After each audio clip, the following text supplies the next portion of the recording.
Hello, ladies and gentlemen. Welcome to day 3 of our sculpting tutorial, our class, how to bring this Woodland Gremlin character to life.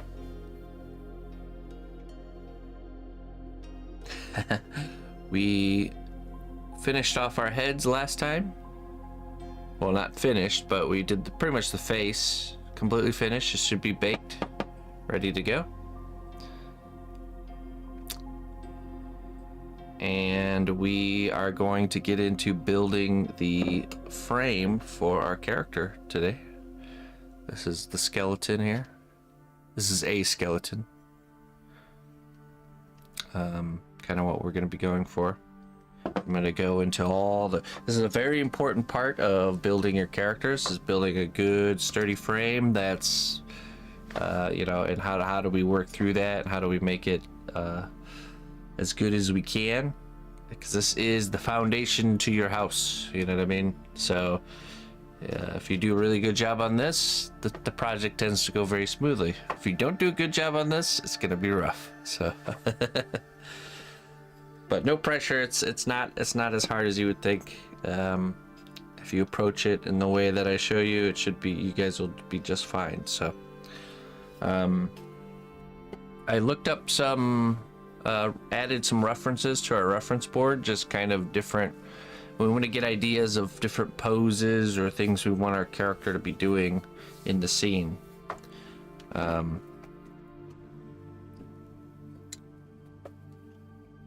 And I will show you guys. So one of the tools that I know some of you don't have is a power drill. If you have one of these, it makes this step a lot easier. If you don't, you can still do this step. It's just not going to be as easy. So, but I will show you, because once upon a time I didn't have one of these either, and I just used my hands. So I'm going to show you guys that don't have one of these how you can achieve an armature. So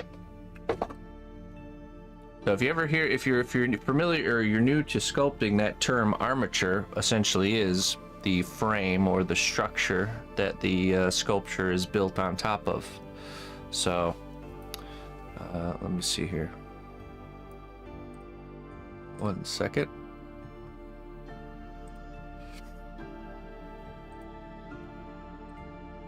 Okay, so here's our head, or here's mine baked and finished. It doesn't have the eyes or the eyebrows or the beard or the hat or anything like that.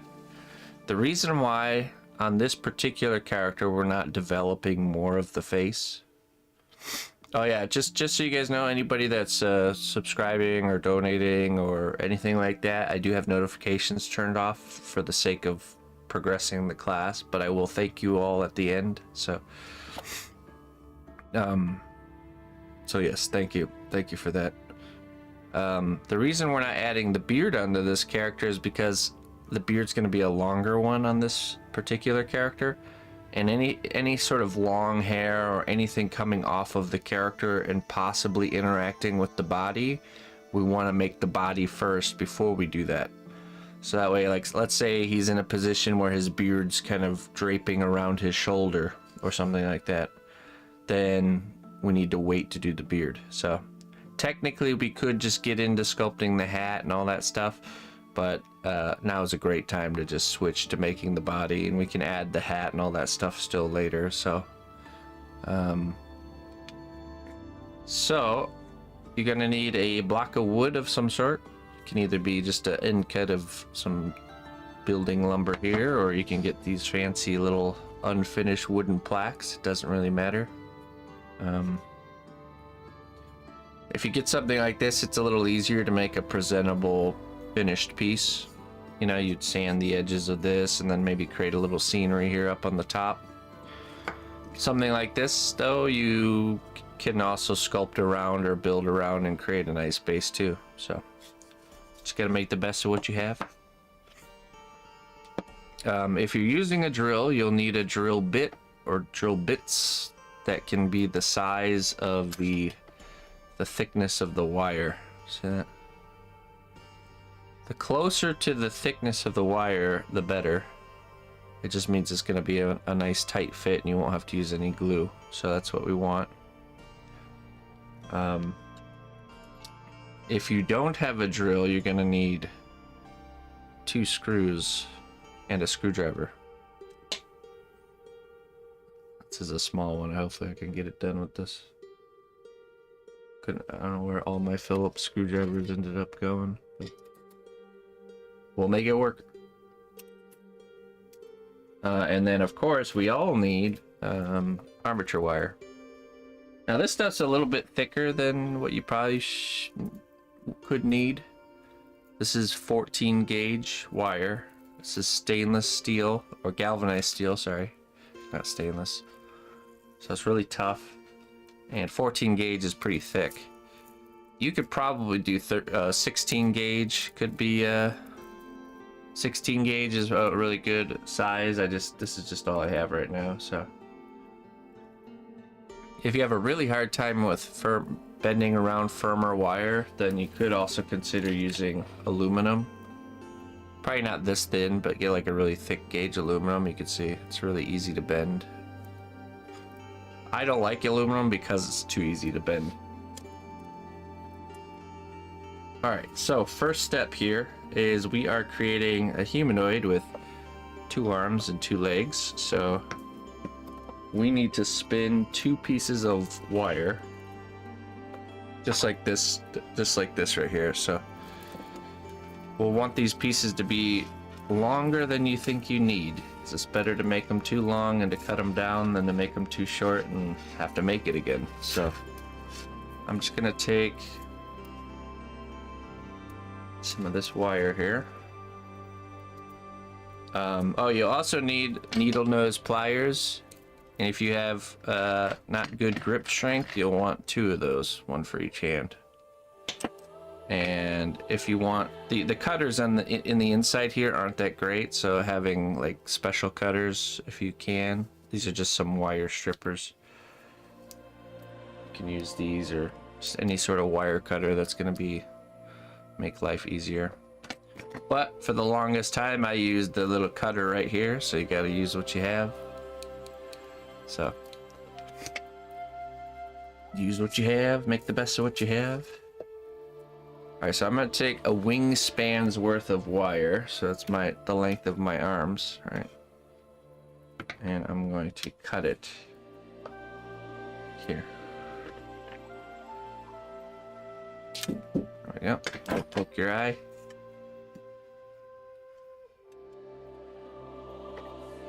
Alright, now we take the ends here. We're going to hold the ends here. And we're gonna squeeze and just kind of pull it through our grip. Now here's the difference. So let's say, don't forget eye protection. Yeah, if you're worried about that, you can wear your safety glasses. So this is the part that's different. So see this loop at the end here? This is very important if you don't have a drill to twist your wire. We want to create a loop about that big right there. And this is where the screw will go through to connect it to the wooden base, okay? So, but for us that have drills, we're gonna... So if you don't have a drill, what you would do is you would hold this and you would just twist with your hands, just like this. See that? And just twist it up as tight and uniform as you can all the way down. And then make a second one in the same way. Or for us that have a drill, we're just gonna bend this actually. We're gonna get rid of that loop. That. And we're gonna feed it into the drill. We're just gonna, just like as if it was a drill bit. See, we're gonna put it right in there. I'm gonna tighten up the drill around it.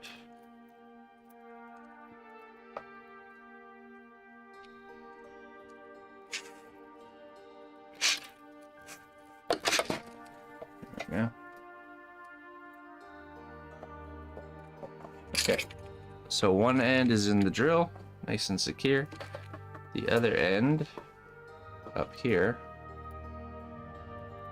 we're gonna grab with the pliers and give it a twist like this. So it's really on there and it's not gonna slip out of the grip. And then we're gonna pull it tight. You can use 2 people for this operation if you have extra hands. 1 person for the drill and 1 for the holding. But all right, now I'm just gonna turn the drill on until things get nice and spun up, and then that's it.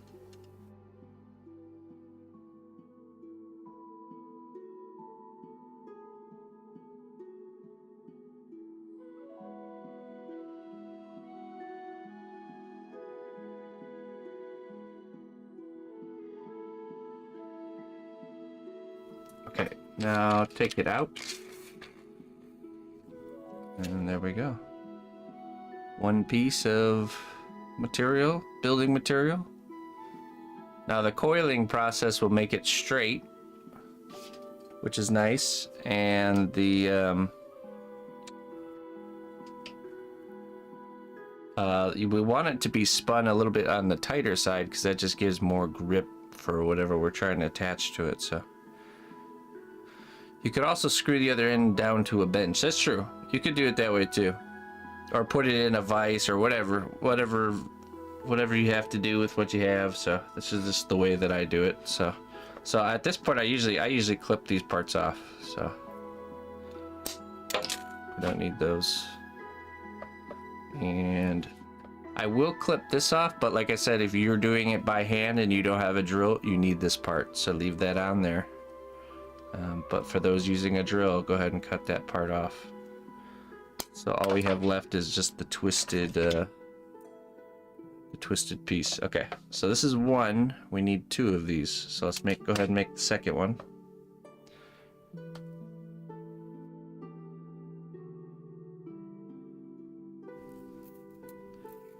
You technically could make a really long one of these and just cut it in half.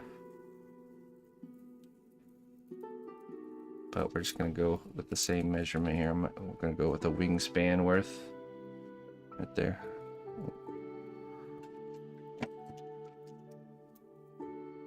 Okay. Cut that.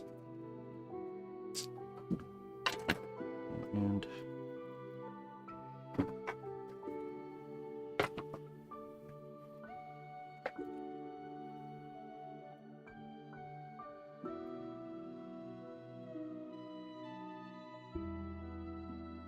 bend it in half.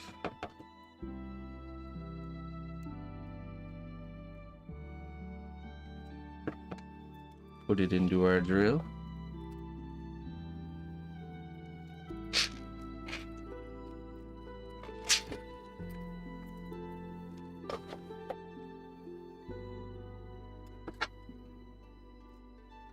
And give it a twist.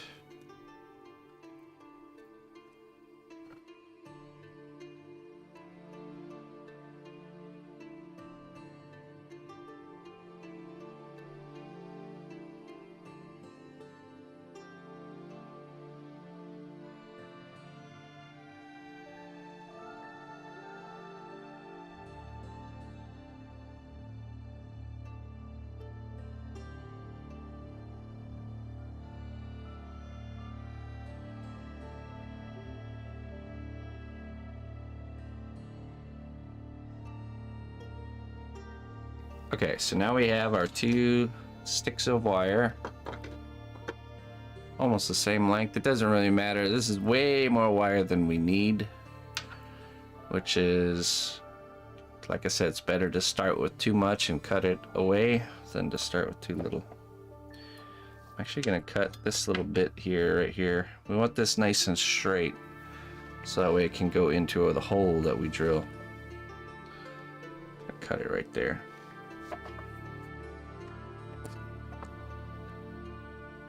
There we go. Okay, so now we're following the path of asking, okay, what next, right? What's the next thing we have to decide?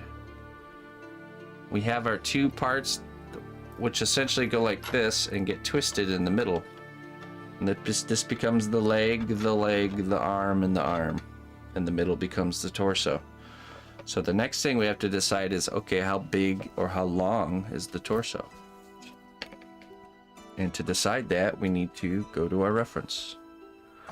We already have the size of our head, so we're going to use this to decide the size of everything else, because this has been established. So how many heads big is our torso from the shoulders to the waist? That's the answer, or the question we need to answer. So let's go to reference here. This is the same process I do for pretty much every character. And let's say it's a character that has like other appendages, like a really long neck or tail or anything like that. You could even add a third wire, and that would become the neck and the tail. So, or you could even add those after you get the main construction built. You could just drill into the project and add them in. But let's go here. So I added a few more pictures of different characters, mostly looking at their different poses, you know, their different kind of like what do we want our character to be doing. And then of course we can go down here to the original references and look at kind of what the characters are doing and make a decision. So what we're looking for right now is, we're not worried about the pose at all, we're just worried about the size of the character's torso. So if we look at most of these characters and we look at the size of the head, the torso is about the same size as one head, you know, about one head big. So if you literally took your fingers up to your screen and measured the head with your fingers, you know, and then put it next to the body. Here, let's see if we can do this. So let's say this guy, for example. If we measure his head here, that's one head. Then we lower it down and we measure the body. See, it's about just a hair taller than one head. So this method is how you figure it. This is how you decrypt an image and bring it into the sculptural world. Because we have our head here, so now I know if I want the same proportions as this guy right here, all I have to do is measure the head and know that the torso is only one head tall. See? And then we move forward from there. So I think we will use those proportions. You can see this guy right here is probably about a head and a half, maybe 2 heads. Let's see. That's too far. I can't reach that one. I'm just gonna have to do it right here. Let's see. 1. Yeah, it's about a head and a half. That guy's proportions. You can see how much that changes the character, though. Let's see. This guy is probably less than a head tall for the torso. Again, we're looking at where the shoulders are and where the waist is. You know. See, this one's got a longer neck, but again, we don't care about the neck right now. We're just caring about the distance between the shoulders and the waist. But even he is still about 1 head tall. This one's about a head and a half. You can really see the difference, but they all seem to be about a head to a head and a half tall. So let's just use that and move forward. That'd be for a human. Yes, a human is about, a heroic proportioned human is about 7.5 to 8 heads tall. A real human is really, I think it's like, isn't it like 5.5 to 6 heads tall? But we're not making humans, are we? So you can see we're definitely gonna have a lot of extra wire. So we're just gonna go right in the middle here. Right about there. Now this is the tricky part for new people. We're gonna take this, we're gonna hold this X like this. Okay. We're gonna grab it with the needle nose pliers, just like that. I'm gonna put pressure with this hand to kind of, you'll feel it kind of lock in once you put pressure there, like that. And we're gonna give it a nice firm twist. Once you get to the second one, you're holding it really tight here and you're giving it a really, really tight twist.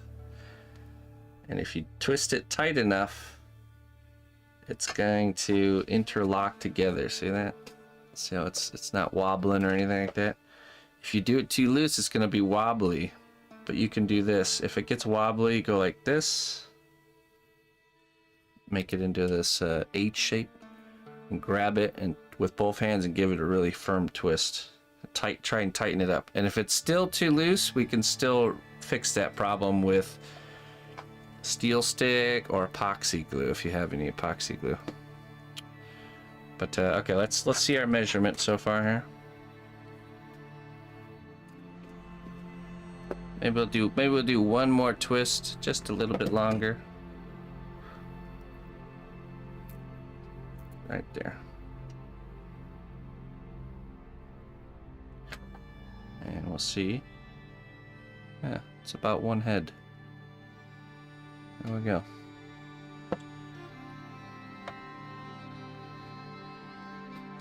Now, looking at most of the characters, the shoulder span is about just a little bit wider than the actual head itself. So we can just put the head right here. And just a little bit longer, or a little bit wider, so right about there. And that will be our shoulder. I'm gonna hold it with the pliers really firm with this hand, and then I'm just gonna push down, and that's gonna give us that nice right angle bend. See that? We don't want like loose bends. You want nice sharp bends so we can really see. About how long are each of these sticks? Well, if you're measuring a wingspan worth of wire, the length doesn't matter too much. Just when you make one of these, just measure one wingspan worth of wire and bend it in half, and you should end up in the same place. So the length of your arms divided by 2 with a little twist. That's the measurement. Okay, so now we're just gonna measure this. Here's a little trick you can do with the pliers. We're just gonna measure this here. Grab right there, hold it firm and give it a bend, and then straight down.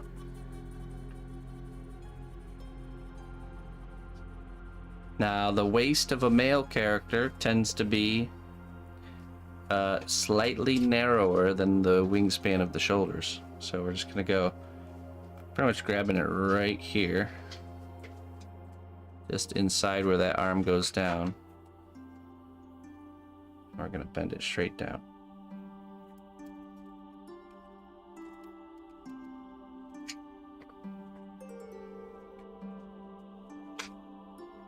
Okay, and do the same thing over here.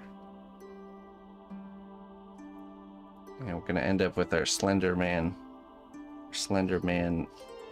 frames. Okay, that one's a little bit wider. Let's just give this a measurement here. Yeah, just slightly too wide. So I'm gonna bend this back. Try again.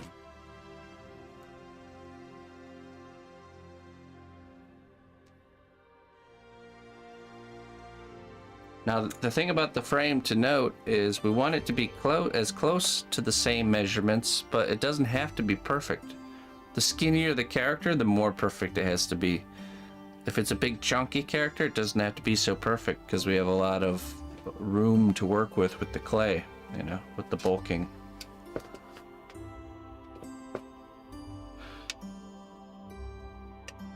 Okay. So you should have a basic humanoid structure already. Now we have to figure out the lengths of the segments of the arms and of the legs. The arms tend to be where the elbow bends. Let's see, looking at a reference here. Usually the elbow bend is right where the top of the rib cage would be. But in this case, because we're doing kind of a gremlin type character, their arms are a little bit longer So we're gonna bend the elbow right where the waist is, so right here. So I'm just gonna take it, and we're gonna give it a bend. We're not worried about pose right now, we're just worried about getting these... We're essentially building an action figure that we can then pose. Okay, grab it right here. And bend. Now I'm gonna double this measurement, and then I'm gonna trim the arms right there. That's where I'm gonna cut it. It's okay if the arms get cut a little too short, because we will add, when we add the hands later, they'll have their own structure or frame attached to them. So just double your measurement here. It's the line drawing, that's right. Exactly.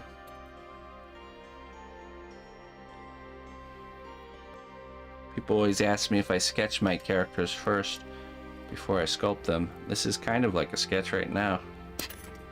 This is it's a discovery phase, a line drawing, so. There we go. Finger calipers, yep, use your finger calipers. If you don't trust your finger calipers, you can get a set of normal actual calipers if you want to be really meticulous with it. It's essentially what these do. Okay, so now let's look at the legs. The legs all together tend to be about a head tall. So let's do right about there. We'll add a little bit of length, just a little bit longer. That's where the bottom of the foot will be. So let's give that a bend. Just like that. And then we'll measure this over to here. Give this a bend.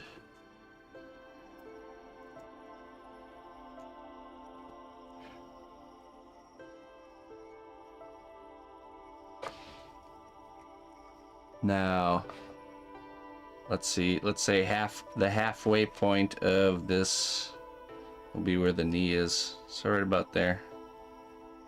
Right about halfway. Give that a little knee bend.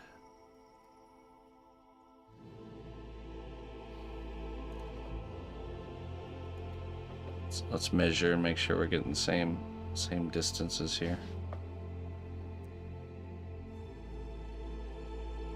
Twisting by hand kills. I know. Trust me, I've been in your shoes before. You might find yourself buying a drill earlier than you expected in life.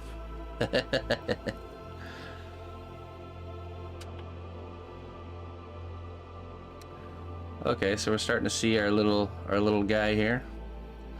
Now the feet. So he's gonna have big floppy feet, right? So let's just give ourselves about this distance. We want the wire to come out of the ball of the foot, not the heel of the foot. Because let's say we decide the character's walking and he has his heel lifted, well, now you got a piece of wire coming out of there. This is an adjustment that took me a while to get used to. I used to have the wire come straight down out of the heel of my foot. Well, it only works if the character's standing flat-footed, so we need to kind of figure out, okay, where's the ball of the foot gonna be? Let's just say that's the length of the foot, so a little bit shorter than the length of the foot.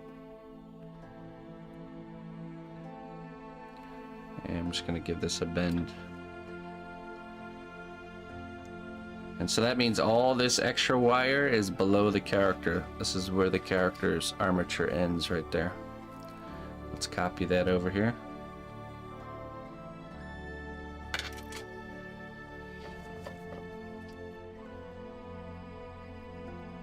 Okay. Wonderful. Now, we don't want to cut the wire right to where the foot is. We want to leave the space for the actual base itself, you know, the thickness of the base, right? But also we have to think, okay, do we want our character to be standing flat-footed on the wooden base, or do we want room underneath to create scenery or whatever? So I usually like to give myself some space above, plus the thickness of the base, and you're right there. And that's how you know where you need to cut it. Or let's say we're using this one, it'd be the same thing. Give ourselves some room under the foot, plus the thickness of the base would be right there. So I think we'll probably use this one. Actually, no, you know what? We're gonna use this one. You can use something ugly like this, and then you could transfer it to your pretty one after if you want to. Or you could sculpt it right onto this. Because during the creation process, your pretty one might warp in the oven, or start leaching sap, or or it might get dented up, or scratched or scraped. So sometimes it's nice if you just put this to the side and say, we'll make it on this, and then we could transfer it to that later. So yeah, so let's make it on this. Now, I always say I'm going to transfer it later, but 9 times out of 10 I think I end up kind of including this into the base. So I'm going to cut this right here.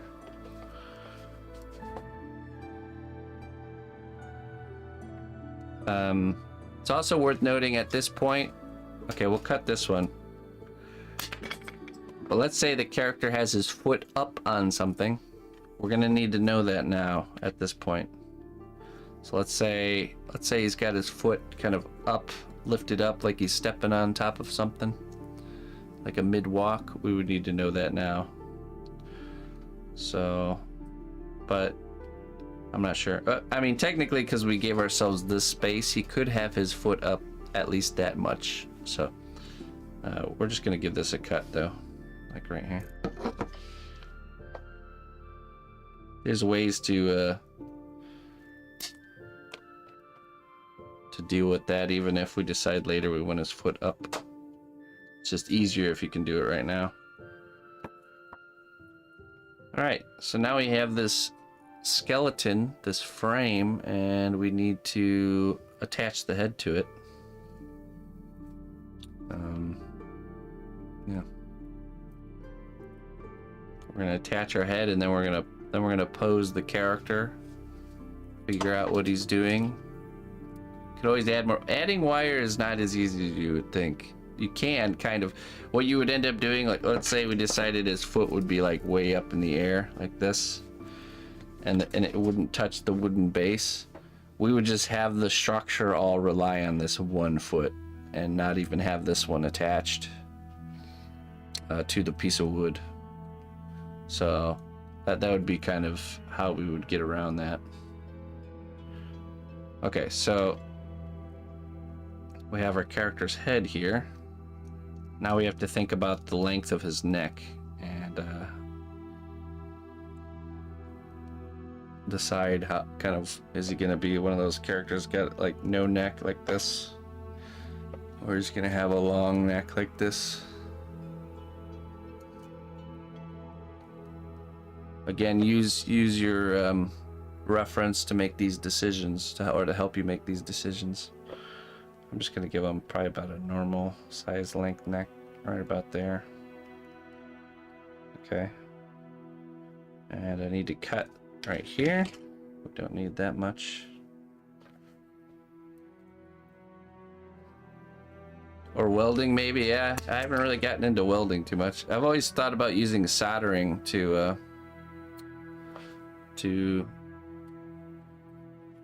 you know, mess around with structures. Now I don't have the small wire that I like to use, so we're gonna have to use a different one. Essentially, we're gonna use a small gauge wire to almost tie this to the, you know, I wonder if we can just use some of this aluminum. So you want to use a smaller gauged wire, which I ran out of, so I'm gonna use this aluminum. Kind of like a 20 gauge wire or something would do, or I don't even know what gauge this aluminum is. I'm using this because it's easy to bend, but what I'm gonna do is I'm gonna wrap it around this first here. Nice and secure. Okay. Then I'm gonna place the head where I want it to be on the frame.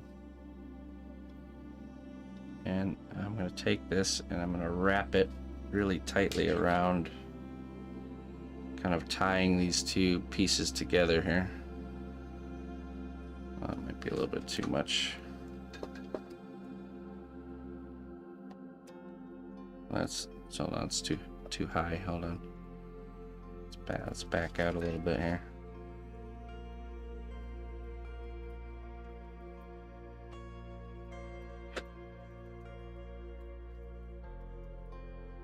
Okay. About right there. There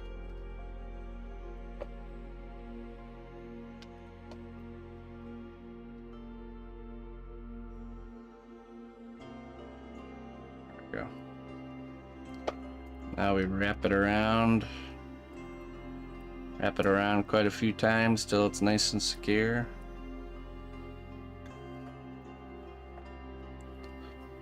Now it's not going to be super sturdy, but we're going to make it super sturdy. Hey, aluminum worked actually pretty good for that. That's true. Or you can, yeah, you could add more wood to your wood and do it that way too. Yeah. There's always multiple ways to do things.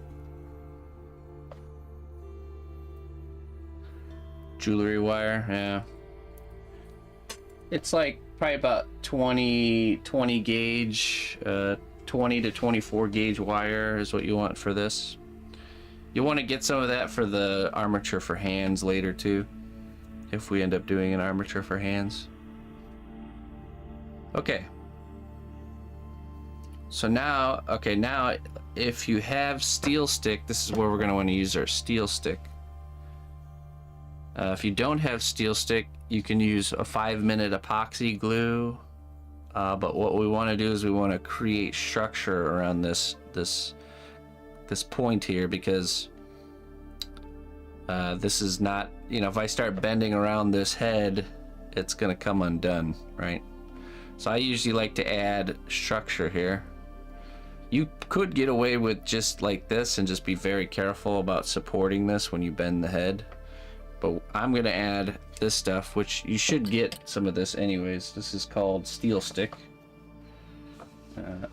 We will need a glove. Steel stick or any sort of epoxy putty. This is a 5-minute epoxy. Meaning we'll mix this together. We'll cut off a slice of this. See how it's got two parts? One part, the two different colors. You mix it together till it's one solid color, and you get 5 minutes, and then it hardens, solidifies automatically. So this is a steel reinforced epoxy putty, so it attaches itself to metal quite nicely. It has metal in it, so let's do about this much. For the long time, you're gonna over mix. You're always gonna mix too much steel stick initially, but you'll fine tune your ability to know how much you need. So like I said, this could be any sort of epoxy putty, because I know steel stick's not easy to get overseas, but just find usually a quick setting epoxy putty. If you can't find a quick one and you find like a 30-minute or an hour one, then you're just gonna have to go watch a TV show or something and wait for it to harden or something. But essentially we're gonna mix this, and we're just gonna add some support here.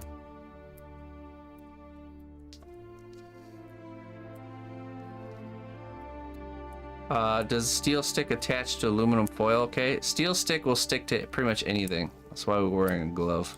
So you can speed it up with heat and on the slow curing ones. You can, yeah.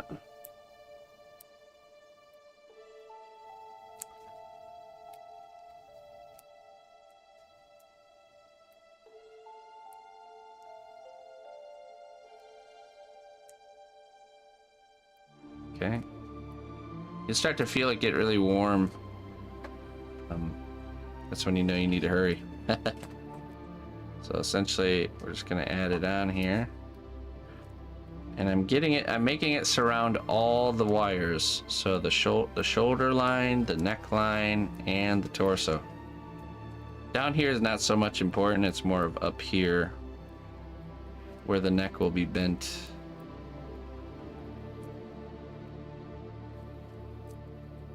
And I'm just gonna pack it into this joint. And I would do this anytime I'm attaching pieces of wire to the frame. This just kind of like concretes the bond between the two sections. Okay. Take the glove off. We don't need that anymore.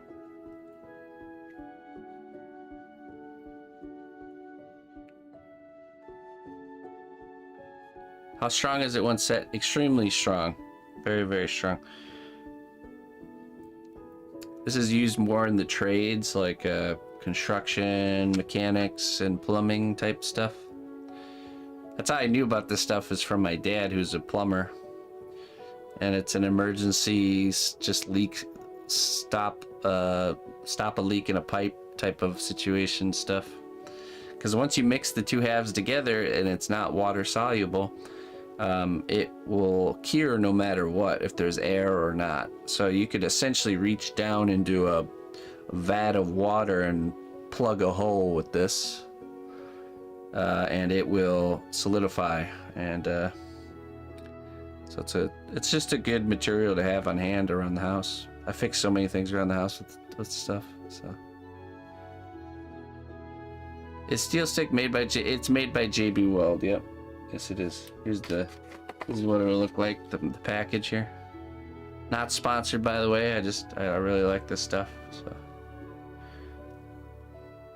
Fuel tank, great for fuel tanks, exhaust systems, plumbing, strip threads, rust damage, household repairs. Not safe for work.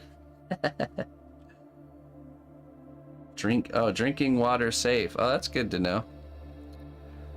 So that means once it's cured, it's no longer toxic or anything. So, strength 4,000 psi, sets in 5 minutes, cures in 1 hour. Cure color dark gray. Yeah. Good stuff. That's right.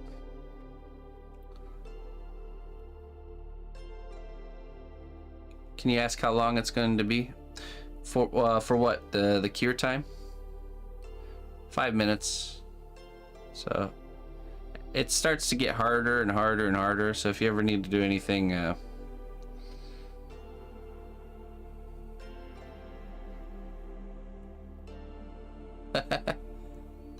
oh yeah, it smells like like flowers in an open field on a fresh spring day.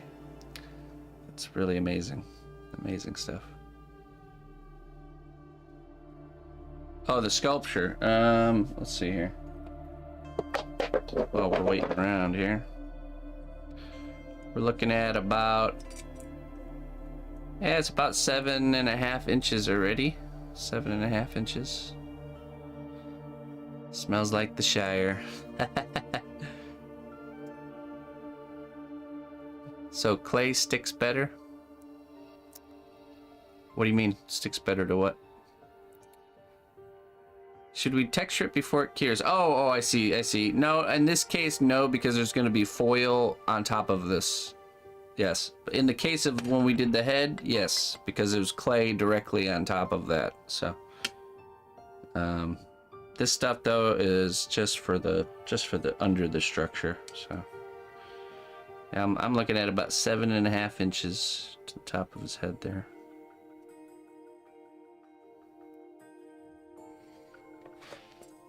I can already see him with his nice proportions. All right, just waiting for this to solidify. Once it solidifies, we could probably actually start bending the legs and figuring out. So now we have our completed character here. All the proportions are worked in. We have the sprues for the feet. the next step is going to be to decide the pose. And the first thing we need to decide with the pose is how are the legs or the feet going to be, so we can secure it into the piece of wood. Then we can bend the upper body and figure that out. So let's head over to our reference here. If we were going to make a character that was running and just standing on one leg, that'd be a different story, right? We'd have to really reinforce that one leg and make sure that it can hold the whole character. What I would do in that case is you can make this pose and then use steel stick again and coat the entire leg all the way up the leg, and that would secure it. That would make it sturdy. But I think we're gonna have him standing on 2 feet. I was contemplating having my guy sit, and you guys could do that too. You're gonna look at the pose and you're just gonna try and bend the character in the shape that you see. I was thinking something more like, where is it? Like something more like this, I think. Like this guy right here. Something along those lines. I don't know if we'll have the foot up. This is pretty cool too, with the lantern. But we're not gonna deal, or something like this too was pretty funny, I thought. Hey. There we go. Kind of like mid-walking, and he's got a big backpack full of stuff. Pipe coming out of his mouth. Or lounging around like this guy. Taking a break. But I think we'll do standing at least.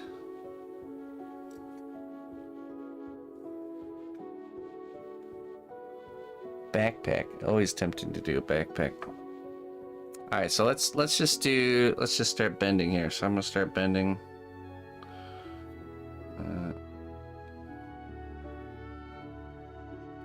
Let's put one leg forward. Now, when you're bending your armature, you're gonna see your finished character in this stage. So if you don't like it now, keep bending things around till you like what you got going on. I think we will have this leg up, like he's just stepping up on something.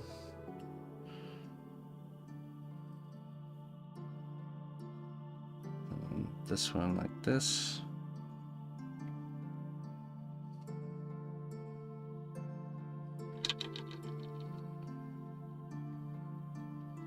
So let's get our sprues down in place. So I'm gonna use up as much of the surface area here. It gets much easier to pose the character once we get it secured to the base. So if you don't have a drill, what you're gonna need to do is you should have your loops at the bottom here. By the way, I hope I clarified that enough. But you should have the 2 loops at the bottom here. And you're going to put those loops, bend them at a right angle, and you're going to put your screw down into the wood and hand screw it in with a screwdriver. But for those that have a drill, we're going to use our take a marker here. We're going to use this. We're just going to mark 2 dots. Do as I say, not as I do. Well, I'd like for you to get a drill and then do as I do, but I understand we're all in different situations. Okay, so now we need a drill bit that's about the diameter of the wire. I think this one is very close, but it's not. It's just a little bit, the wire is a little bit thicker. Can you tell me what clay is the best? Because mine breaks easily all the time. Yes, Cosclay. Never deal with broken clay ever again. Okay, let's see here. Now we don't want the hole to be too wide, because if it's loose, we're gonna have to do an additional step of gluing it. We want it to just be wide enough. A nice snug fit. I think this one is good. There's a chance it might be too loose though. We'll see. So let's put that drill bit in our drill, and we're gonna just drill 2 holes down here.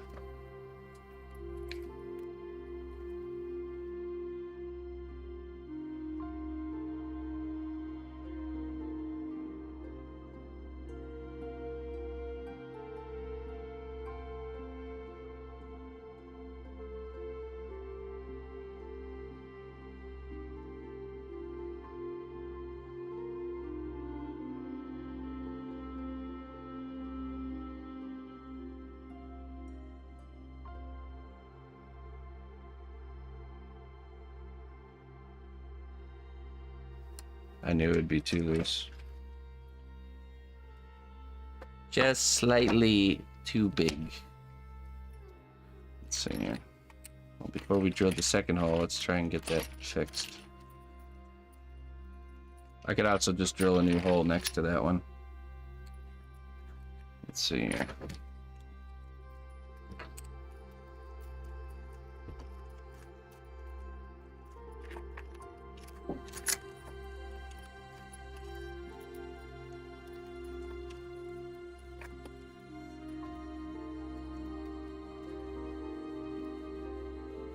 I don't even know if I have the right size drill bit here. Oh, maybe this one.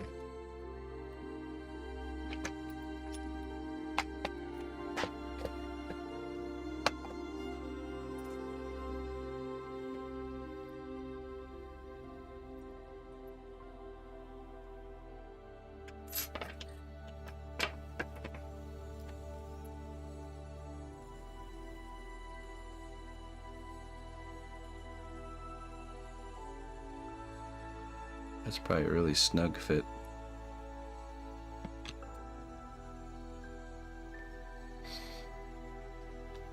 Silent drill. It's magic. I see here.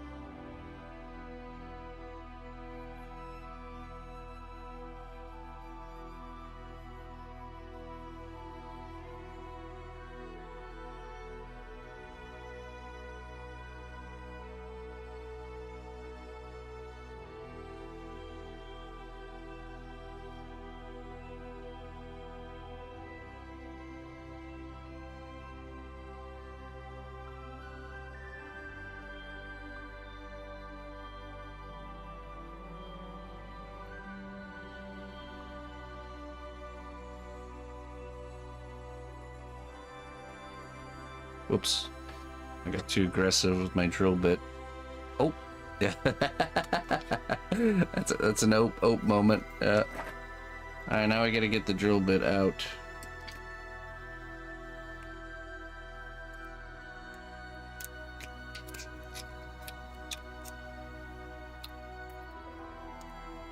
Alright. It served me well. It should work. It's a pretty tight fit. I don't know what happened. There's a drill bit that I have that's in between those two sizes that I don't know where it disappeared to. Oh yeah, it's right here. I think so.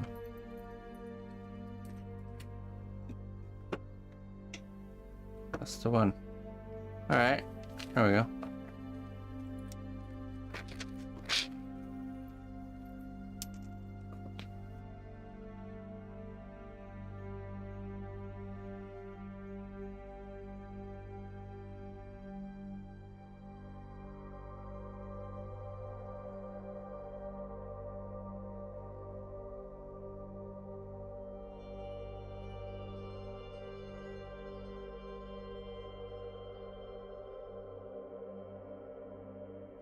Alright. That's a little bit loose. That's okay. They're gonna have to glue it. I'm pretty sure the actual drill bit size I need for that particular wire is somewhere, missing somewhere. Okay.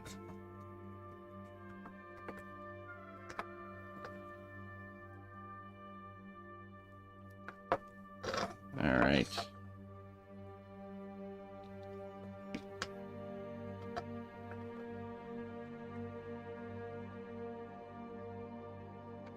You know what? Let me check. Let me check somewhere. There's one place I can check. I'm telling you, if you can avoid gluing, it's worth the extra effort. Because we could just glue it down and then just cut it off of the piece of wood. I've done that before. But if we can just get the right size, much better.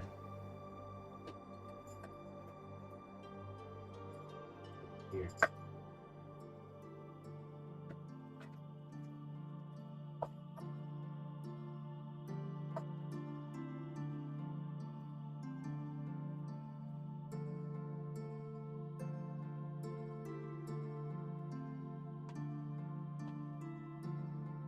I might have it right here. I can't get my drill bit to break. What did I do wrong? Do as I say, not as I do. Just a little insight on the possible problems you could have along the way.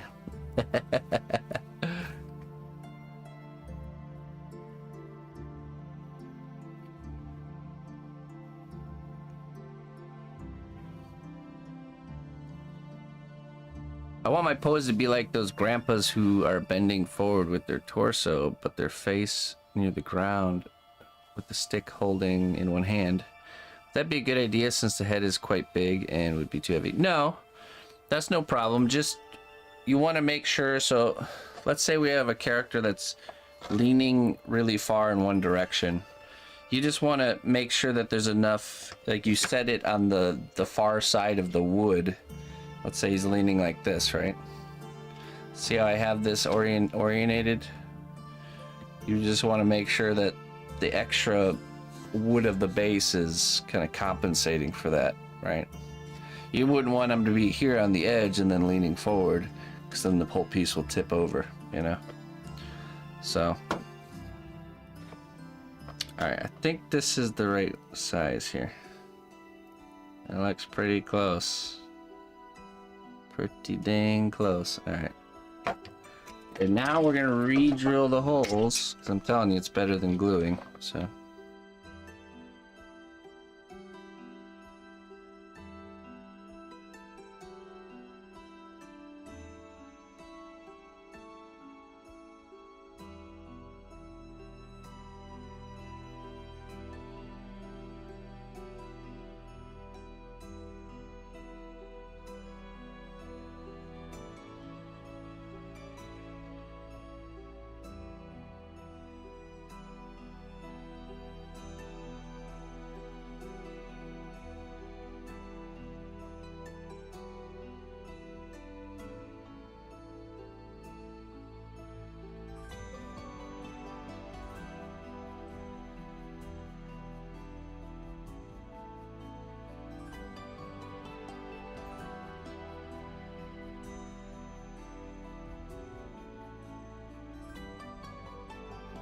It's the dullest drill bit I've ever used.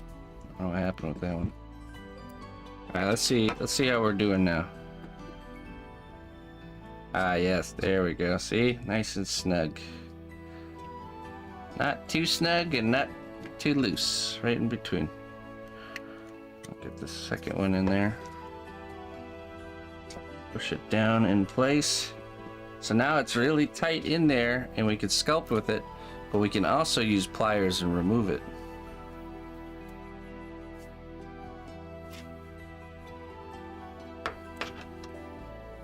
Perfect. Way down.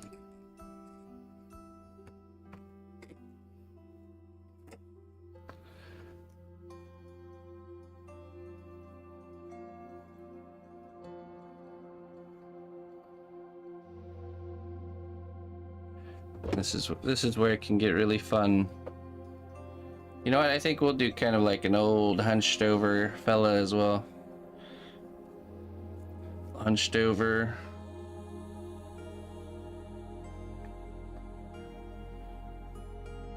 You know, with his arm on his walking stick. Get his head twisted here.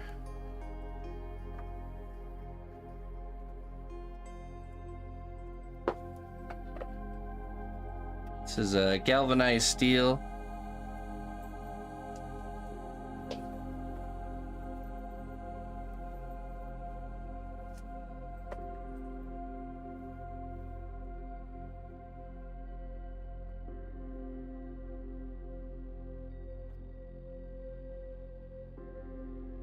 His hand on his back. Classic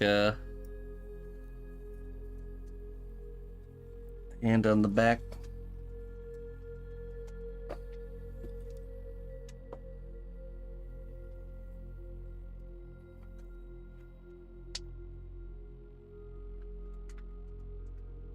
Happily on his old man adventures. You twist it, yeah. Just you have to check out the earlier part of the class today. We went through all that. All right. Is that what we want his hand to be doing? That's the question. I think we have to do something else. I like the idea of a staff. Maybe he's holding something like a tome, a book of some sort, or maybe a bag of like some resources he just collected, right? Like he was out gathering mushrooms for a potion. Basket of mushrooms, yeah, that's what I was thinking. His pipe, wicker basket. Okay, yeah, let's browse around. This is where we browse around with reference. Let's get some ideas going here.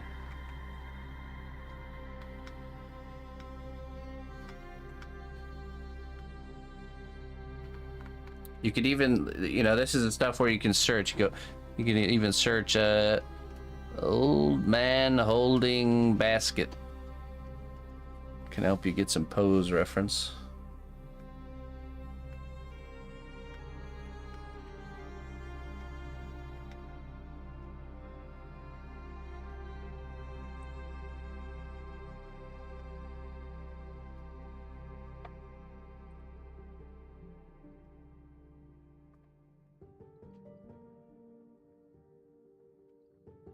I'd browse with you guys, but browsing on live stream is a bad idea. If my character will be seated, is it better to attach it to the base after finishing it? No, just have him seated. You can put an object under his bum if you want. Actually, I have a seated character right here. So I just attached this piece of wood here, but he's not attached to it. See that? He's attached at the feet still. So just get a piece of wood or an object to be there as support that you can remove and create his actual chair later. Right? The only thing you need to do is determine the size of it or the height of his chair. Is it going to be a rock? You don't even need to know exactly what it's going to be right now.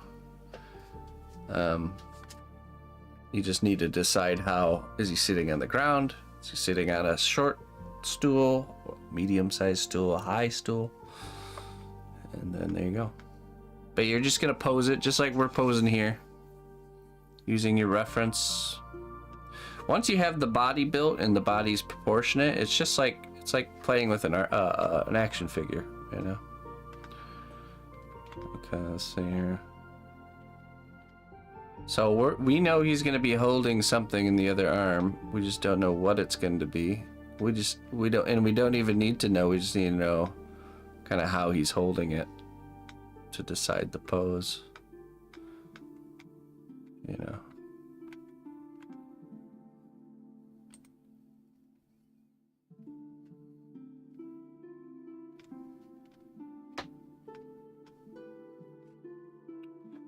Oh, it could be. It could be. He's walking, right, and he's holding something he just had found up in the air, and he's like looking at it, analyzing it.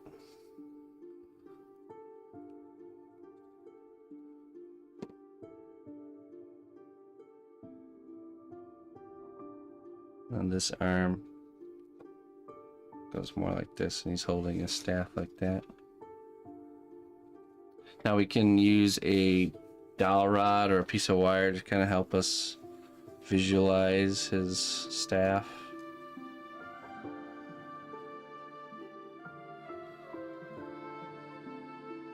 And then maybe maybe he has a backpack or an object attached to him that's like a gathering pouch. Oh, and then we could tell a whole story here and have like a bunch of little mushrooms around his feet, and he just picked one. He's inspecting it like he's about to gather a patch that he found.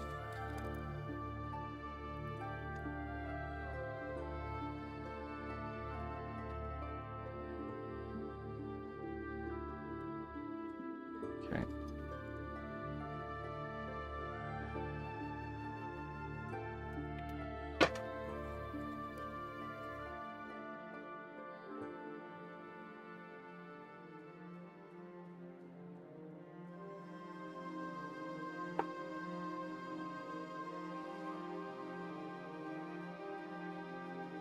This is how the story of your characters develops. One little decision, one breadcrumb trail of an idea at a time.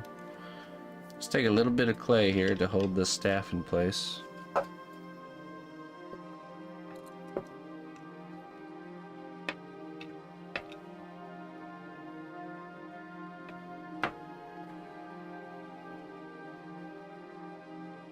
Now the position of his staff is important because let's say his walking stick was not here, he would look like he's gonna fall over. But the idea here is he's holding his weight up with this. Right? He's all hunched over. So we got the 3 points of support there. So he looks like he's standing really nicely. A nice little head tilt, you know. We might need to adjust this later so it's a little more in his field of view, but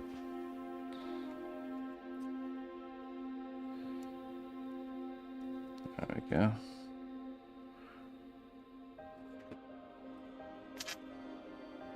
Okay, let's see.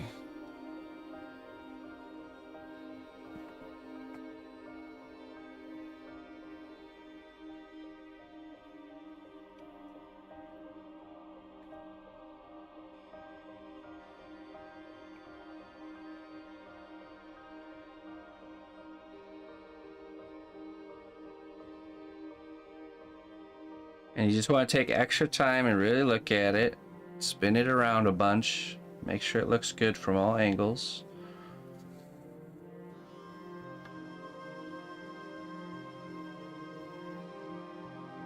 I think we got it. I think this is what we want. Okay, so now we're gonna move on to the next step, which will be to essentially we're gonna bulk out the frame with aluminum foil, which he's a very slender character, so the only part we're actually going to add foil to is going to be the torso. And then after that we're going to kind of add a layer of clay and create a base structure. I'm just trying to think here how we need to cut this. Yeah, I think we should have enough time to get this next step done. So first, let's grab some aluminum foil. Yeah, I really like I like this game plan here for this character. I think it'll look really good. Since this is when it starts to get exciting. And now what we want to do is we want to fill out. If you have a really thicker character, you want to use a lot more foil, but you don't want to use too much that you're running into the foil. Just enough to kind of fill out the thicker part without filling it out too much. So Let me grab a piece here.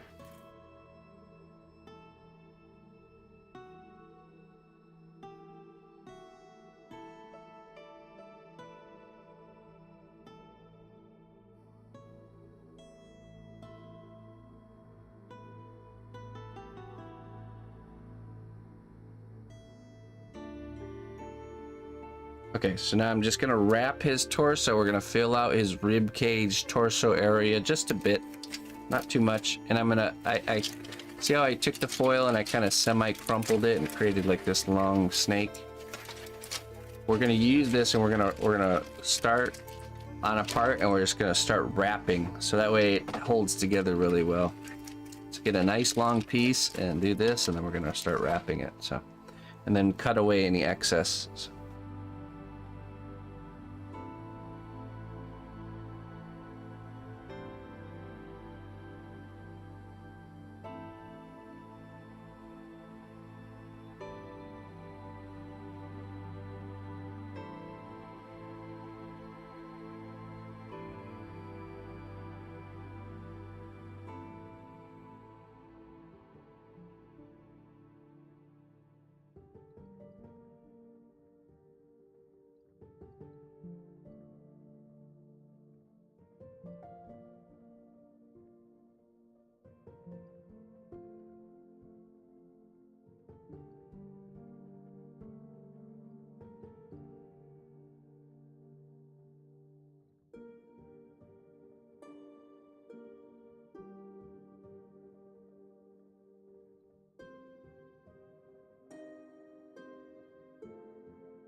all right.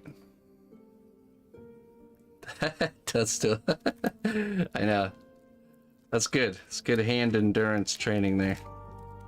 Building up the hand grip strength. So I have it really packed down, and I don't want it, like I said, we want to wrap it evenly. And notice how I went around the shoulders just one time. It's so easy to overbulk, so just be careful. Don't be shy when it comes to taking the material away if you've added too much. But that's a good, that's good enough. We don't want to do the arms and legs because, like I said, they're going to be slender. So we don't need to worry about those. Dobby got a sock. See now, so imagine if we had sculpted the beard on this character. The beard would be straight, like going this direction, which wouldn't actually make sense with the character. So that's why we waited to do any of the accessorizing with the hair and the beard, because now we're gonna have the beard kind of drifting down this way, you know, because of gravity and wind and whatnot. So it's always better to get it together more. Okay, so the next step here is to add our first layer of clay. And the mission of this layer is kind of like what we got going on with this guy, where we are figuring out the kind of the anatomy of the character. But we want to figure out, okay, what parts are going to be visible, what parts of his anatomy, his flesh will be visible, and what parts are going to be covered with gear and equipment and clothing. And essentially, we need to fill in the areas in a skinnier manner, because we have to keep in mind we're going to be adding material on top, just like this boot here. So we're almost like creating a skinnier version of the character. But the areas that we can see the actual anatomy, we need to, yeah. I'm not sure if we're going to actually finish those areas. I think with this character, we're just going to kind of refine the neck a little bit more than normal. But everything else we're going to keep very thin, and we're just going to get a base layer of anatomy down. And then ideally what we are going to do is we're going to go over this with more clay later. And this just kind of gives us a foundation or a good starting structure to work from. So So let's make our next decision, which we need to kind of pick a body type. I already have kind of the body type in mind, which is, you know, really skinny limbs, really skinny, lanky looking limbs, and maybe a nice little pot belly, you know.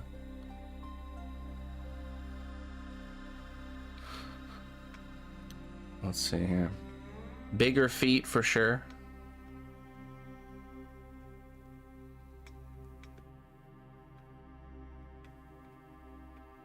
Classic. That's right. The Clayton physique. Lanky arms and legs, big feet, and a nice little pot belly.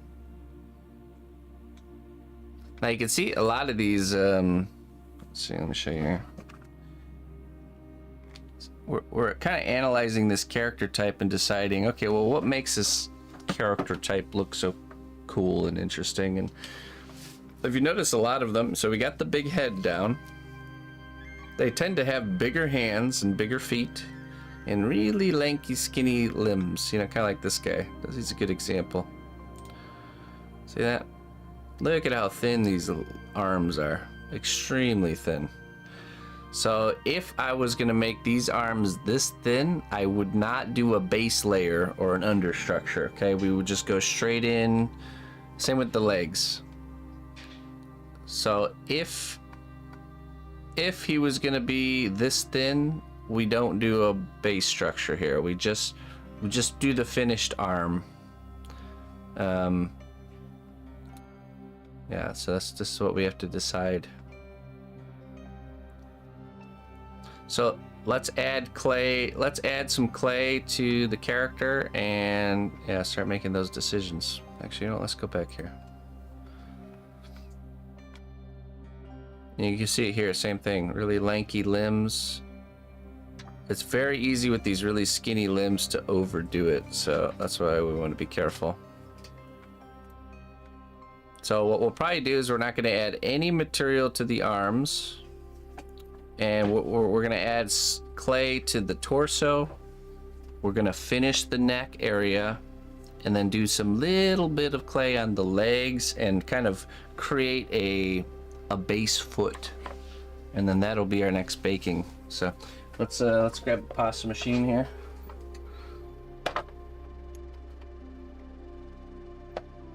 Okay. If you don't have a pasta machine, that's fine. You don't need it for this step. I'm just gonna roll out a nice even piece for us to kind of start with. You don't need to do this step. You can just flatten some clay and start slapping it on the character. This will just give us some easier to work with material here. There we go. Thankfully, Emma forced me to condition all my clay on Friday, so I have all this. This is medium firm, yeah, this is Cosclay medium firm. Same material we used on the head.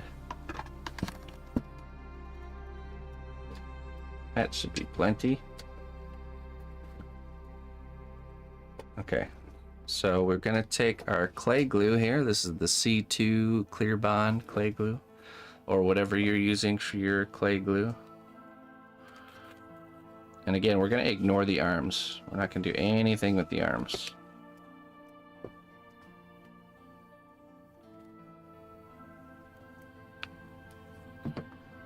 And take a brush, spread this glue around here.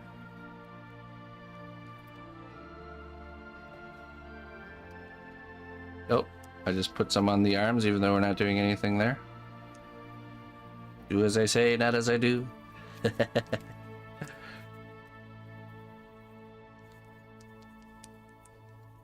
In a normal character like this pirate back here, you fill in the whole body and do kind of like a skinnier version of the whole character for this step. But this type of character, he's too skinny around the arms and legs.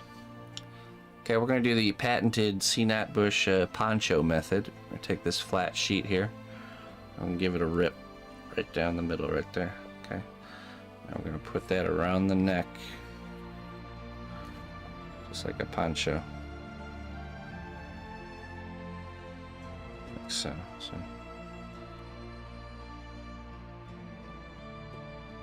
push this through the arm.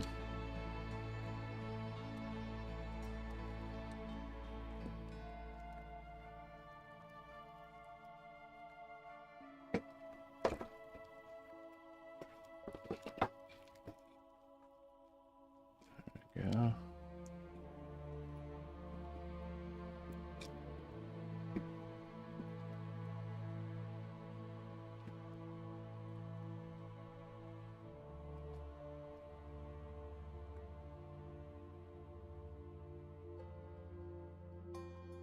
Putting a lot of the excess material towards the back of the character because I feel like his back's going to be quite hunched. If not, he's going to have a big old backpack, some sort of a gatherer pack of some sort.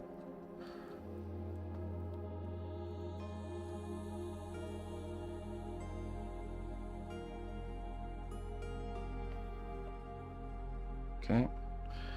Just pushing it down, really pushing it down. It's not about how it looks here, it's just about it being really attached.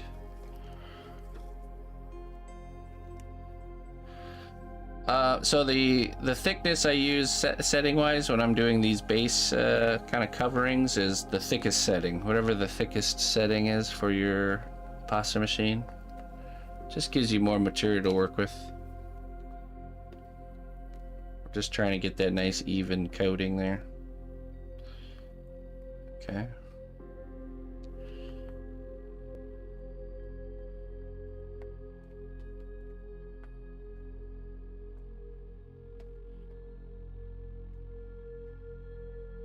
Right.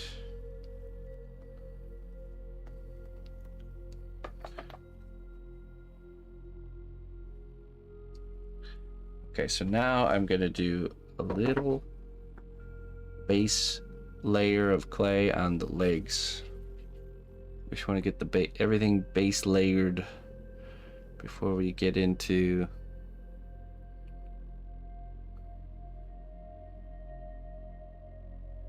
the bit, kind of like the basic anatomy here. So I just take a little, you roll this tube of clay to the thickness that you want the leg to be right now. And you just kind of just push it on there. And then just pinch it around the wire like this.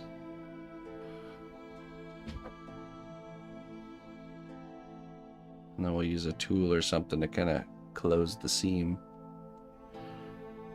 I remember that could be very frustrating, especially when you're getting started. It's getting the clay to really stick to the wire.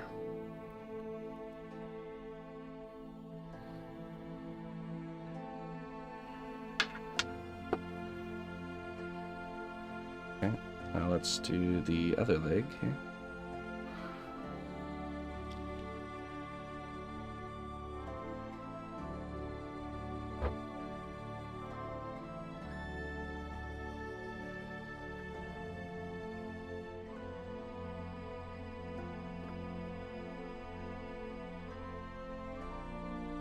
Again, I roll it to about the thickness I want the leg to be.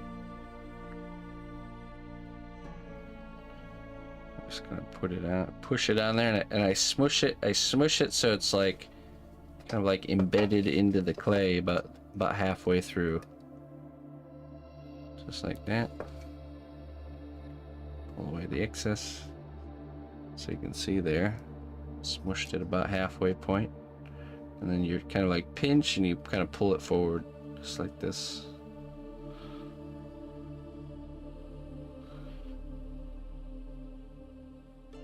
Everything gets much easier to attach once you've gotten this part done. This foundational layer of clay. Okay, now I'll use, let's just get my normal clay shaping tool here.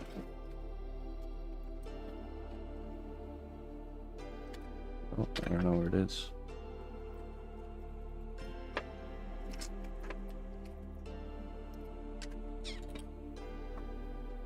Which I have lost. Oh, There it is. There we go.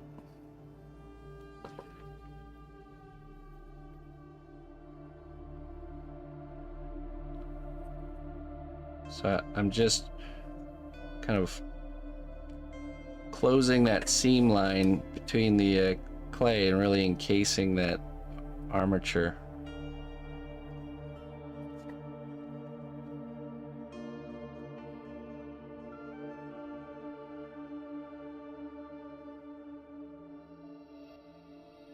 And we're not worried about it being pretty right now.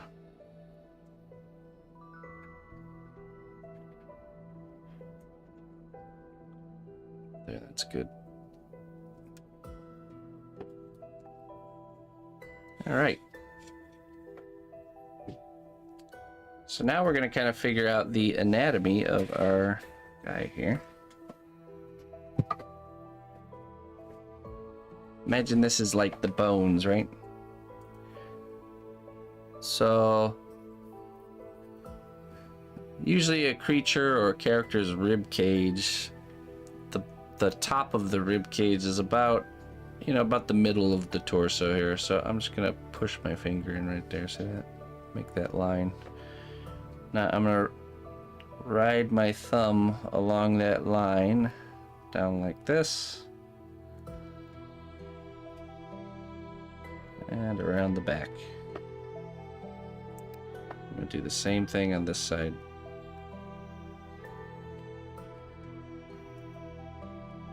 I'm establishing our bone structures, which is the rib cage.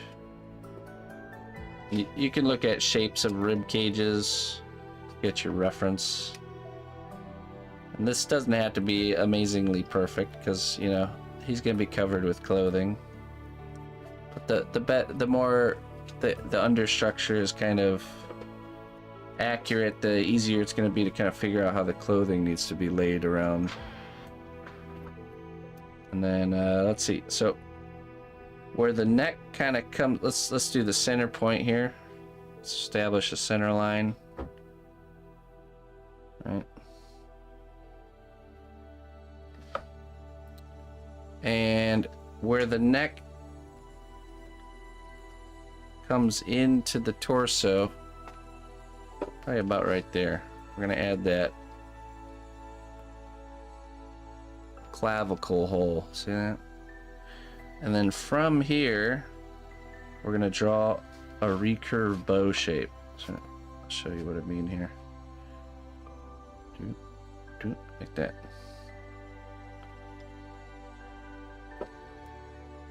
That's the, you know, the sternum.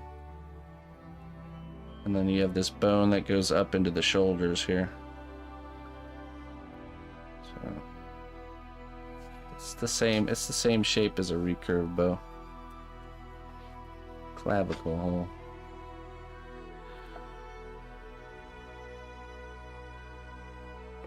And this usually goes like right into the middle of the shoulder, just right there. I'm gonna smooth it in there. So what I'm doing here is I'm figuring out, okay, where are the basic kind of bone structures of this guy? So when we go to lay the anatomy and the muscles, we have a pretty good idea on what we need to do.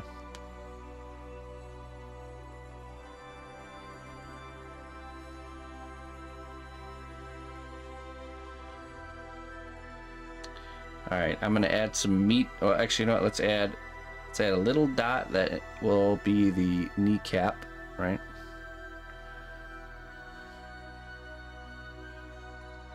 Right there. It's another bone structure.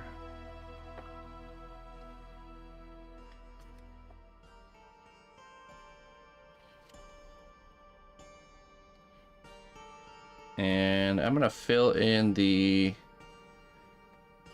inside of the thigh here.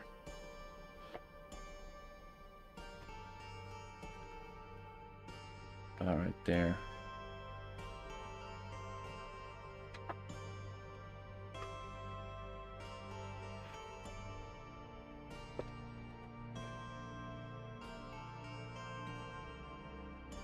Do that on the other side. I'm drawing a line from point A, which is the kneecap, to point B, which is the pelvis. You don't want this line to look concaved or too convexed. I'll do that over here too.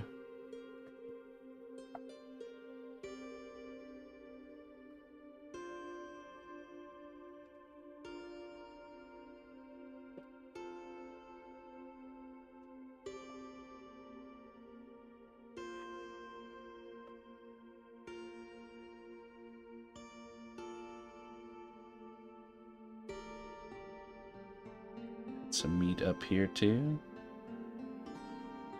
The shape of a thigh, essentially the basic shape, is a cylinder that's wider at the top and narrower at the bottom. So keep that in mind. You're just kind of creating a cone shape.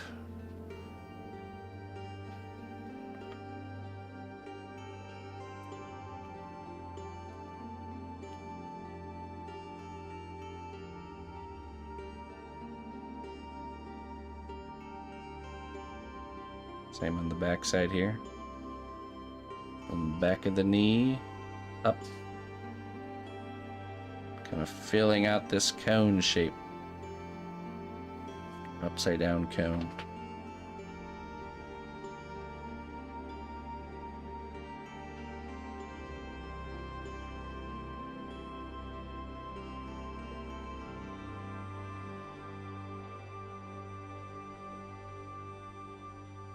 Try to stay focused on the actual silhouette, the basic shape.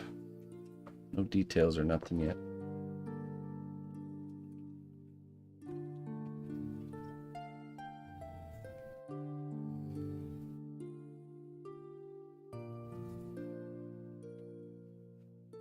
Let's do that on the other side here.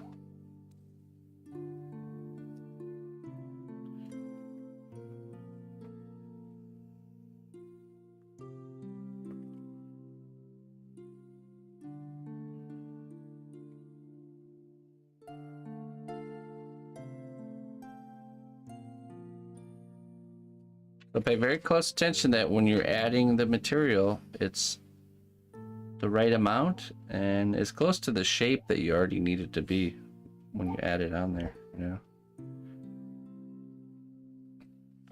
And add it on first and look at it, and then ask yourself, is it too much? Before smoothing it in. Is it too little? Too little is better than too much, because you can always add more. But as soon as you have to take it away, then it becomes a pain in the butt.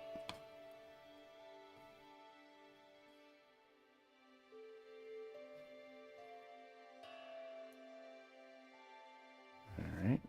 Work my way all the way around the kind of thigh area.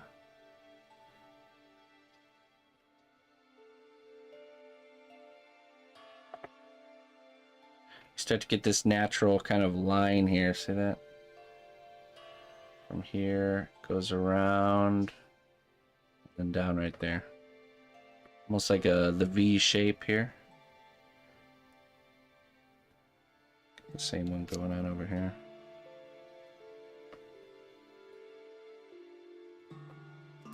This kind of tells you, this V shape here tells you that this thigh needs to be filled in a little bit more. See that?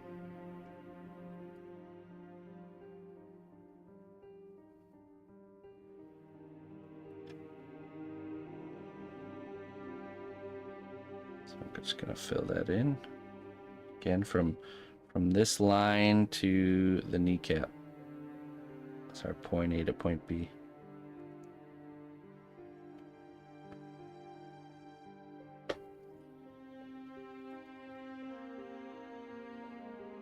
Okay, so then what combines these two, so this should round back and then these should meet. These lines should meet here for another V. That's usually where the top of the gluteus maximus is. And then so from this line, you got the back goes up here, and the butt kind of brings it all together. The upper and the lower body. That's right. Now we don't want this guy to have a big huge booty. But just a pad of clay like this to kind of cover both sides. He is clothed, so we don't need to go into too much detail here. But we do need to add the mass or the material.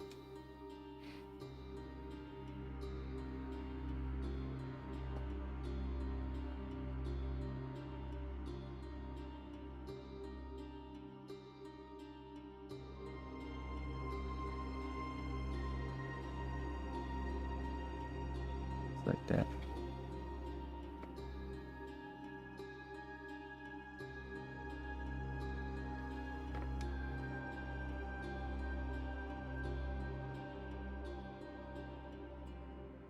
I'm gonna fill in this area too,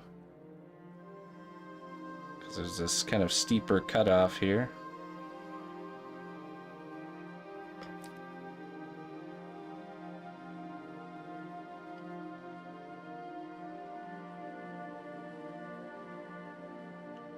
Again, all this is going to get covered up, but if you put the work in now and do the anatomy and the understructure, it's going to make doing the clothing much easier.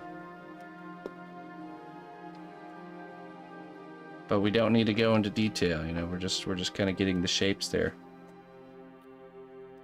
Now let's go down to the feet region, and we're going to kind of fill out the basic silhouette of the foot. So this would be the heel, and this is where the ball of the foot is, and then there should be some room for the toes there. So let's fill out how big the toes will be. Just put a piece like this. The toe region.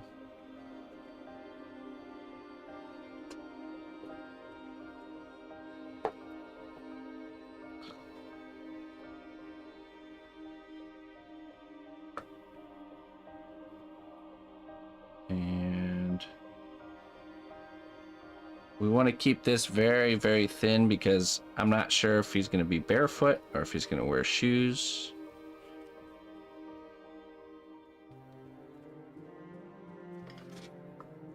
Okay, so with the toes, you have the big toe on the inside and then the small toes on the outside, right? Kind of like this. So we got the longer area here, and it goes to shorter. Then this clay on top of the foot, right where that toe line is, let's just draw that toe line. This line should go from this toe line on the big toe side all the way up to where the ankle bone will be. You know where the ankle bone is? So let's put that ankle bone there.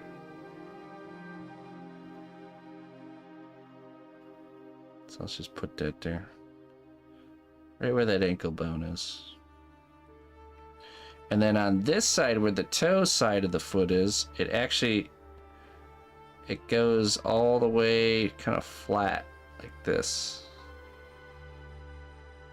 So it's a straight line here, and from this point it comes all the way to the bottom of the foot. Kind of curls to where the bottom meets the top. See that?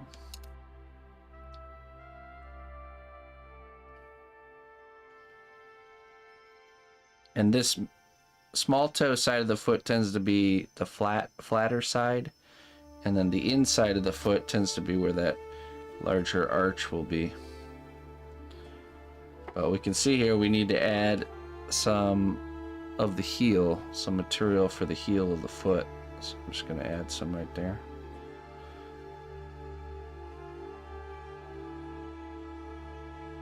And you start to see the shape of the foot developing there.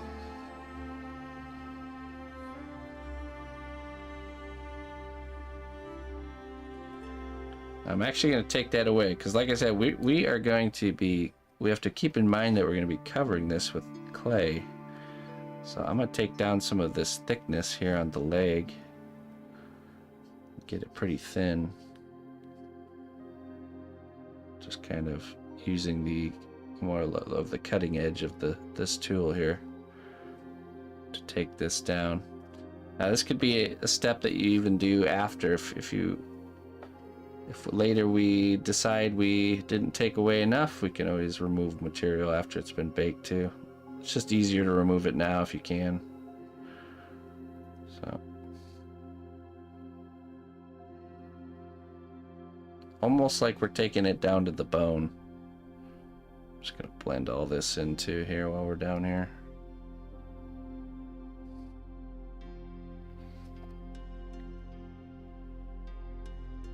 Slippers made of tree bark. Oh, the possibilities are endless, my friend. Okay, I'm gonna leave that little bump of the knee there. That should be okay. In my mind, I'm thinking, okay, how thick will this be once I add another layer of clay onto it? So it should read very thin already.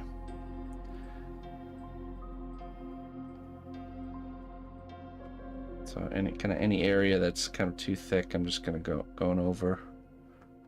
We're just establishing those base shapes.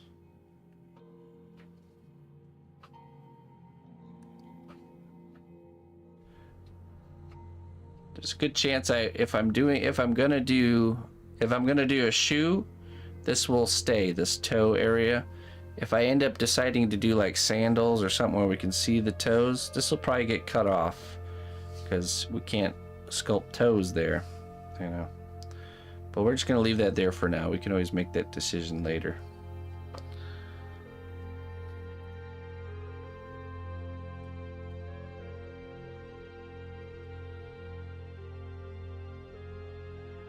All right, cleaning up our shapes.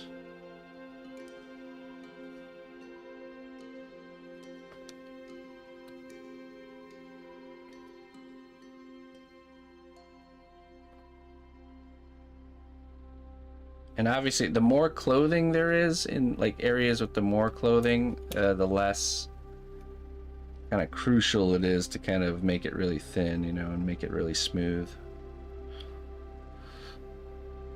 Okay, and then let's go back up. We're gonna go back up to the torso. In these armpit regions, I'm gonna really push in there with my thumb. Armpit regions tend to be pretty deep. You can see that I'll automatically kind of tell you where that pectoral muscle is, the edge of it. See that?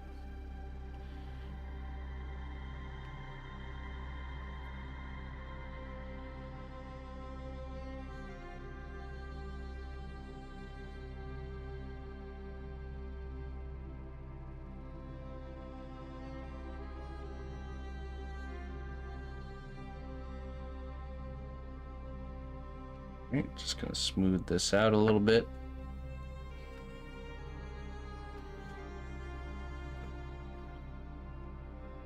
I'm pulling the excess clay over to the area that needs the clay. You know, whenever you smooth, that's what you think of. Okay, let's pull the high spots into the low spots, so that way we don't have to add material. If you do that, if you pull the high spots into the low spots and the low spots are still too low, that's when you need to add material.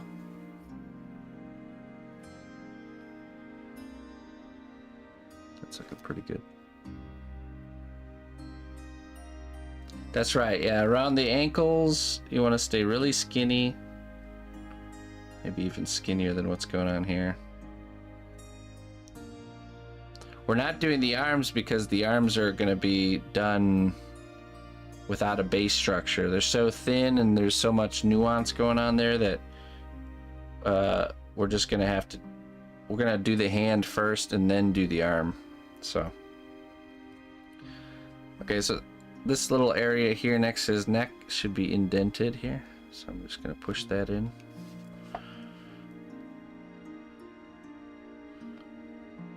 About ready to do the neck.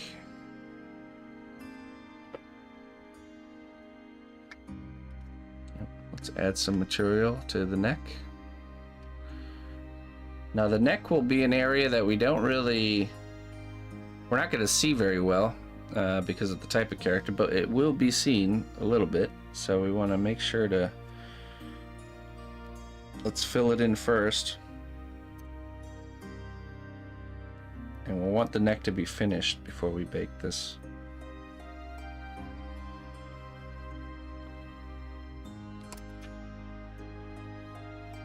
Necks tend to lean more forward, right?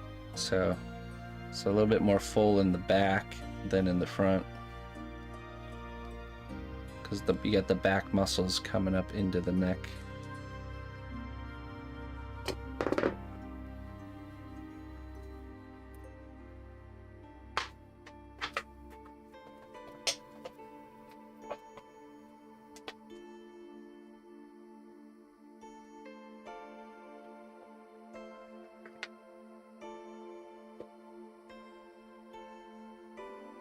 Not going to see it too well because of the beard, but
alright, you know what? We're gonna just do a really thin version of the neck here.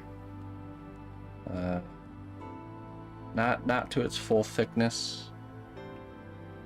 And we'll just get this to a point where we can bake this. Okay, so now here comes the homework part. This is what I want you guys to do. This is pretty much how it's gonna look right here. So do the other leg just like I did this one. Then just kind of go through with your tool and kind of clean up these little spots where the clay doesn't quite, where it doesn't quite become one, right? So a little blending session without disrupting your shapes. Don't get rid of your shapes. It doesn't have to be crazy perfect. This is all going to be covered. Just gives us a nice cleaner starting point. And then if you want to, go over with the brush and alcohol and smooth it all out. And then bake it just like you bake the head, exact same way. And yes, you can put the wood in the oven, just set it in there, bake it the same way, take it out, and you'll be ready for next week, which, let's see, next week we can pretty much, from here we can go so many different places. But we're probably going to stay centrally located here. We're going to either we'll work on the legs first, and then do the torso, and then do the beard and the hat and the eyes and all that stuff. That's probably how we'll do it. Because as soon as you start working on the arms and the hands, now all that's in the way, you know, that blocks us from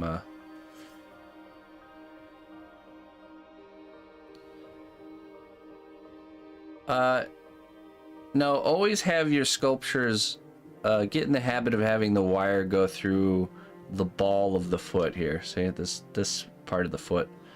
even if the heel is touching and is flat, still have it go through here, because once you get in the habit of it going through the heel, you'll be like me, where you always have it coming out of the heel, and then you have a problem. You always have to put a rock under the heel of your characters that aren't stanced that way, you know what I mean? Because you have to cover the wire. So, but yeah, so get it like this, cleaned up, and then in the oven. Okay, just be very careful. Like I said, be very careful to keep the ankle area very thin down here, and don't worry too much, because we can still remove material. If it becomes too chunky or big, we can go in with an X-Acto knife and we can cut away material. So, and then I think next week we'll get into designing. I think we'll get into shoe design of our character next week. Or yeah, shoes and legs. Probably just the shoes, you know, because the legs we have to do it twice. So you're gonna do the shoe once, and then you're gonna do the shoe. You probably do the shoe once, bake it, and then do the shoe over here, bake it. Then the leg anatomy, bake it, bake it. Then the trousers, whatever kind of pants or belt action he's got on. It's all just small little projects from here on out that we get to kind of meticulously work through. But I'm excited. I think this character is going to look really cool. So, all right, let's switch to doing feedback round here. I'm going to go through and I'm going to look at your guys' work of what you've done for the previous week and let you know what I think. At this point, a lot of you are baked in, so I'm not going to be like too critical, you know, making changes. More just so we can see your guys' progress, and if there's anything too crazy, we'll point it out. But oh, it probably helps if I have Discord open. So again, make sure next week, if you're keeping up with the live, again, you don't have to work at the same speed that I'm working at. But next week I will have this baked and locked in, and we're going to start working through the character. So for some reason, oh yeah, I had this problem before with Discord. Ah, there we go. It's opening now. Okay, let's get into Discord here. Let's see, let's go to Singapore School.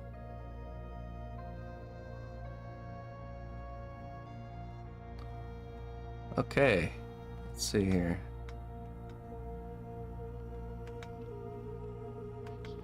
Okay. Where did we leave off last time? Do you guys remember? Oh yeah, we started creating threads and then changed our mind on that. That's right. Yeah, I think right here.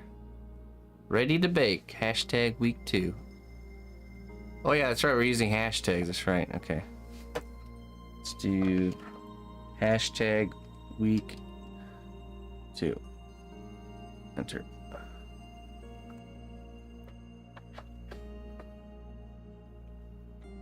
All right.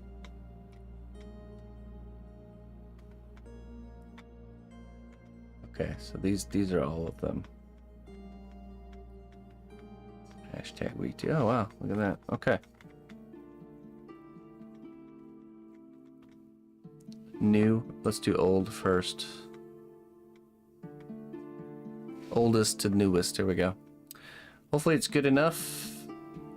Later I pushed it, the lower eyelids a bit. Hashtag week 2. Okay, all right. Let's see. Finsky.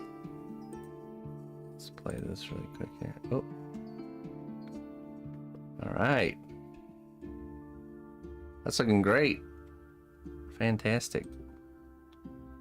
It's gonna look good. I know you guys gotta bear with me with the process, because I know it's not, we have to think of the vision. I'm telling you, as soon as we add facial hair to these characters, they're gonna really come to life. So this is right where we need to be here. So it's good. Very nice, Finsky. Enjoying the class. Apologies for poor quality. That's okay. We forgive you. art junkie. Let's see, let's go here. I like the puffy eyes. It's definitely unique. Also the nose shape and the cheekiness. There we go. That's good. It's looking really good.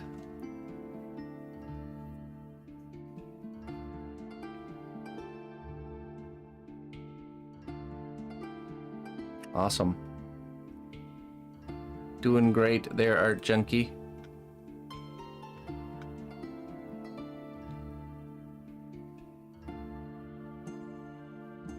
Looks like he has a house as well. Yeah, that's another one of their projects. Ready to bake. I believe that's Clayton. Clayton, ready to bake. Very kind eyes. Got those kind eyes. A gentle old soul. Very nice. 18 Vix. Week 2 update. The eyes and forehead correction done. Basic shapes before alcohol wash. And skin texture. Okay. Yeah, that's cool. He's got very strong features. I could tell you were inspired by your dive down making like the monkey characters and like Sasquatch. It's got that really broad eyebrows and the big cheekbones. But I really like the side profile of the nose. This whole side profile shot looks really nice. I could see on him here, see this gap here between the cheekbone and the mouth shouldn't be as much, but it doesn't matter on this character because that will be filled in with facial hair, so it doesn't really matter. But that would be something I would point out if it didn't have facial hair. But other than that, yeah, looking really good there. 18 Vix, good work. Final skin texture, I used firm clay for other projects, so I had to use the leftover super soft clay with a chewing gum consistency. This new experience has improved my pressure control while sculpting and texturing. Probably I overdid the skin texture and now the gnome is looking 1,000 years old, which is fine. No one says it has to be a certain direction. Alright, let's see here. Mira. Or Myra. There we go, Myra. I love the shape of your eyes, by the way. You did a really good job. The big nose. It's definitely a really unique look.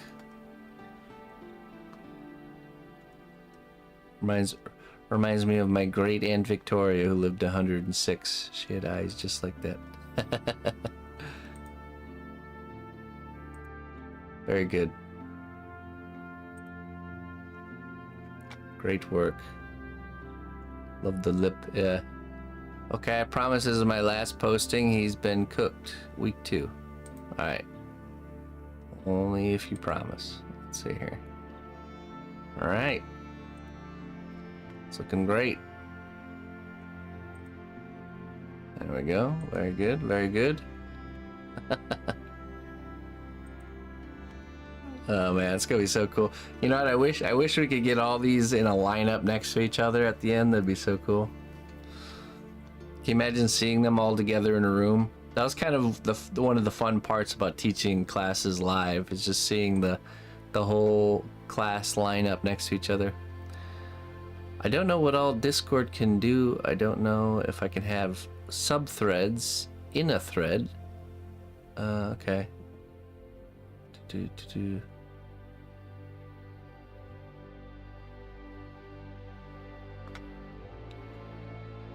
Oh, I see. I see what you mean. Like making another thread. I mean, technically we can. That's just a lot of work. I think we'll use just the hashtag system. This works pretty good. The hashtag. Before baking. Okay, I don't know who this is because, well, you know what, let me disable.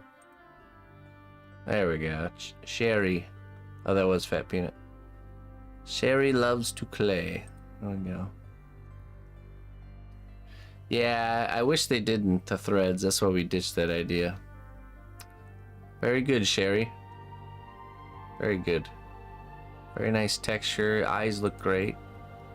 I will say you guys all did a good job on correcting your eyes. They all read really well.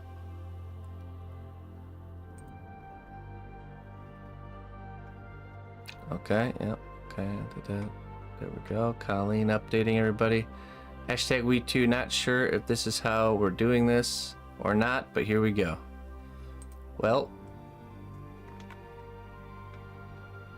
Oh, I see. Okay, okay. So you have to add. Okay, here we go. You have to add hashtag week 2 to the actual photo so I can see it.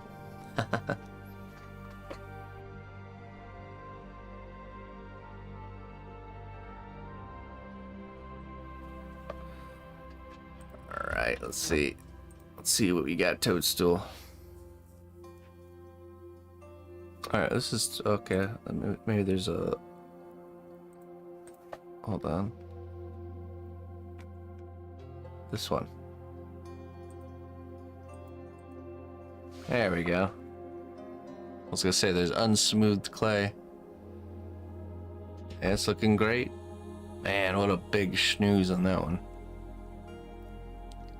Big schnaz. Awesome. Great work.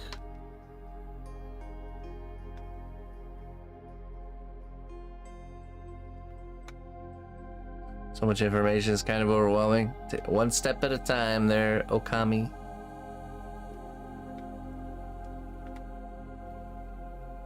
Figure rather call it quits and give myself more room for improvement next time than try to perfect it. I feel like it's too cumbersome. That's right, yeah. That's how you should do. You should just be trying to improve steadily, not Hey, thank you, Ayo Barnsey. You're never gonna make your perfect piece. You know, always keep that in mind. So don't overburden yourself with making the best thing you'll ever make, because you're never gonna do it. You just have to try to make it as good as you can. Get it to a point where you're happy with it, really. And your level of where happiness is on your work will gradually increase with your abilities and your skills. So yeah, don't stress out about it, because this looks great. You did a really good job. Really cool. Man, I can tell a lot of you are doing what I'm saying about using reference. I can just see it. So you can always tell. All right. Very good. As much as I love doing this, I have to stop at some point. Here's my week 2 progress. After revisions and some texturing, I didn't want to put too much. I won't be able to attend this Sunday, but I'll watch the VOD. Cheers, everyone. Dragon. That's awesome. What a character, huh? I like the small eyes, you know, the small eyes. With that big nose and that little cheeky grin. His could be a good candidate for a really small mustache, or even no mustache. And having like lamb chops, or just a beard. You can even see he did the texturing on the upper lip, so that would work. That's totally up to you guys how you want to do your beard styles. So it completely can change a character. All right, let's kind of see here. He has been baked. I can see some improvements I could have made already, but we're having fun and it turned out pretty good for week 2. There we go. Gabriel. Let's see, Gabriel. Nah, it's very good. Wrinkles read really well. It looks great. You guys will see as this face comes together that the actual face part is such a small part of the head on a character like this. So it's a crucial part, but a small part. Oh, I see Lau getting ahead here, huh? This is my progress for week 2. I just love the little face and the way it turned out. I think it's time to stop and bake it. Already adding the mustache. Look at that. It looks good. You did a good job. And the eyebrows, all right.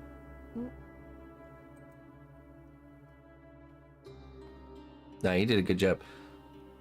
Lou's been learning and following a lot longer, and I'm sure she knows exactly what I'm gonna say with stuff like that. So you can even see that you use the proper technique there. So yeah, look at that. Amazing how much it changes a face, right? Awesome. Looks great. Good job, good job. This is not perfect, but I'm happy with what I've learned. I'll post next week. I think the other thing I'm doing in advance... The other things I'm doing in advance for the final product. Oh, okay. That's right, like accessories and stuff, right? Well, he's gonna be quite the character, that's for sure.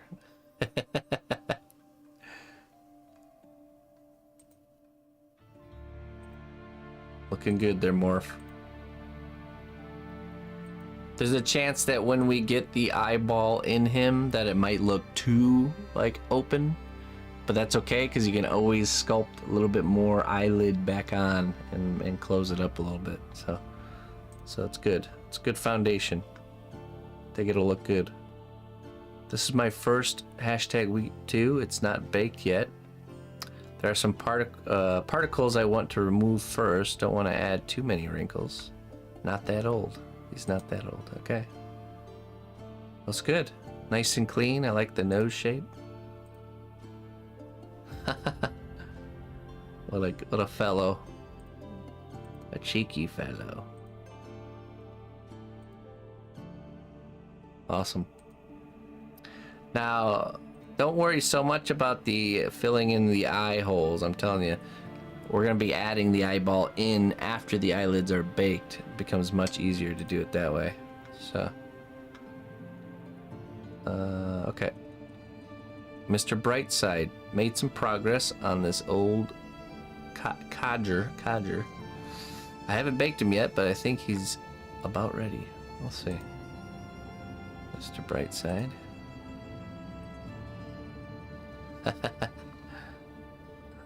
Just, oh man, it's gonna be great. I can see it already. Hello, this is my hashtag week 2 work. Did it all Saturday so I could be there tomorrow morning. Chef bless. All right, you did good. Looks great. A lot of personalities. You guys are all doing really such a good job, man. I'm so impressed. I'm sure, I imagine is this a lot of your guys' first time sculpting? I imagine.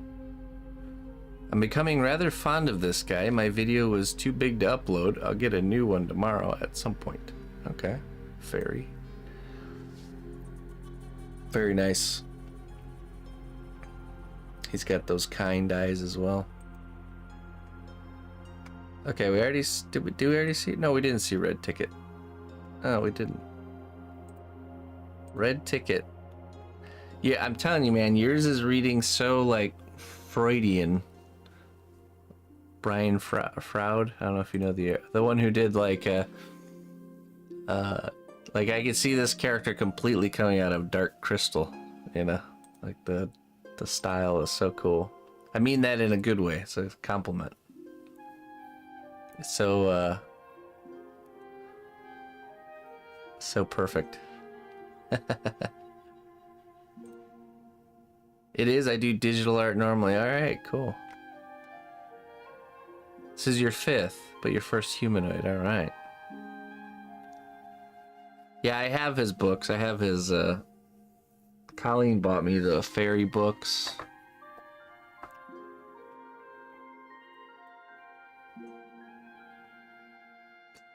I also have the Book of the Giants that he did a long time ago. Here's my progress for week 2.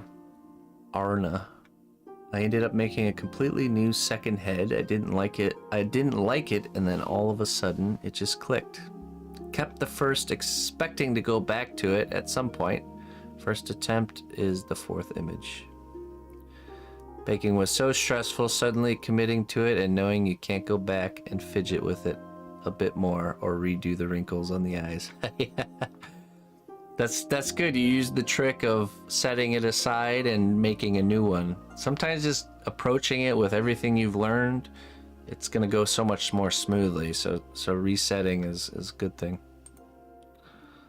There we go. The 4th image was the first head. Okay.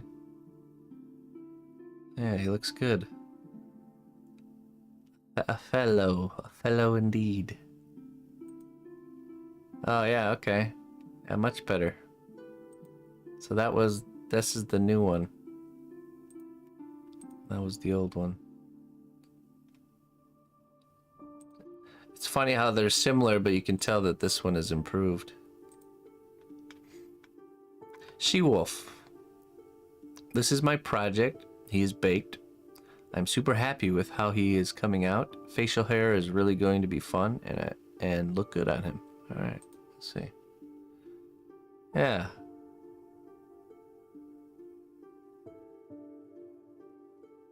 A lot of you guys did too. That's good. It's a good way to get a, an even further progressed result. All right. Good job there, She-Wolf. You are right on track. All right, next page. Oh, wait. Okay, all right, here we go. August Champus. Well, decided to do a second head. I think I'll probably use the second one, but may use both to make 2 characters. Both will have a pipe in their mouth. Okay. He's a little bit grumpy. That's the look Bilbo Baggins gave, as he saw Gandalf pulling up. Like, ah, man, here we go again. Okay, this is the second one. All right. Oh, look at you added the vein in the forehead there, or in the temple. Nice. A little bit of veining. I like this one though. This is good. The other one is like a grumpy one, and this one's definitely more happy. But I like the shapes on this one better. The nose and stuff. Yeah, look at that. Yeah, bigger nose definitely did the trick. But yeah, they're both good. I could definitely see there being... It's like the happy old guy and the grumpy old guy, and they're like buddies, Maybe sitting together on a bench or something. Smoking their pipes. Art Junkie week 2, okay. This is after baking, I imagine. With the texture, yep.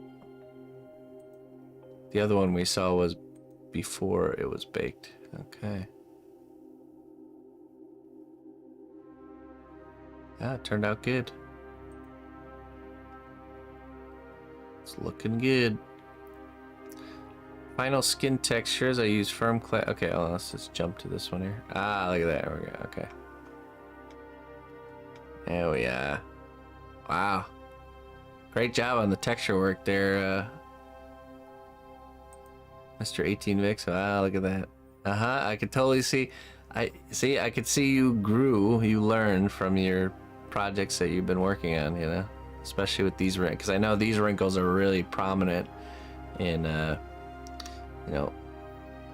gorilla, monkey, and Sasquatch type characters. So you've already applied what you've learned. So, and the lighting. Let's appreciate the lighting of the photography here. All right. See the light coming down from above, but not too intense where you can't see in the shadows. That's perfect lighting for photoing sculptures. It really lets us see what's going on there. So very nice. Now here's the thing, don't get attached to your detail. If you decide later it would look better if the forehead was more covered up by a hat or something, don't pull your punches, because that's the temptation, is doing it in this layered manner that you'll resist covering things up even though it would look better with like, you know, an accessory or whatever. We don't know that right now, but just don't be attached to it. But it's looking good. Week 2 for Seth's. Let's see here. All right. That's a very unique one. I love it. Isn't it crazy that how we all can go and make the same thing, but every single one will be completely different and unique, but still be the same thing, kind of, you know? It's always so amazing to me. All right, Jones, week 2.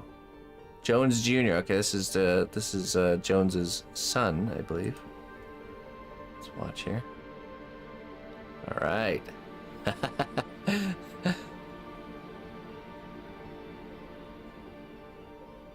What a nice nose. Good work there, Jones Jr. That's looking really good.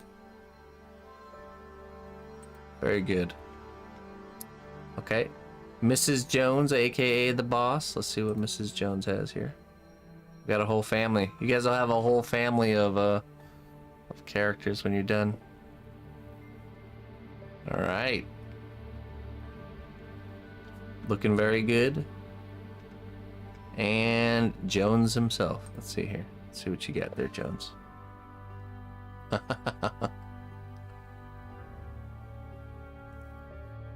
Oh, and the nice, I see the nice mole on the eyelid there. A whole family making characters together, that's right. Oh, it's gonna be a busy day today. They're all 3 armatures. Let's just say Mr. Jones's hands are gonna get very tired. Okay, I think that's it. Did we get them all? Let's see. Old, new, old, new. Okay, that's it. Cool. All right, like I said, this one wasn't really a critique because we're at a stage that yeah, there's, you know, we're kind of like locking it in. So did I miss mine? Happy Chewy? Do we see Happy Chewy? Yes, yeah. Are you Happy Chewy on?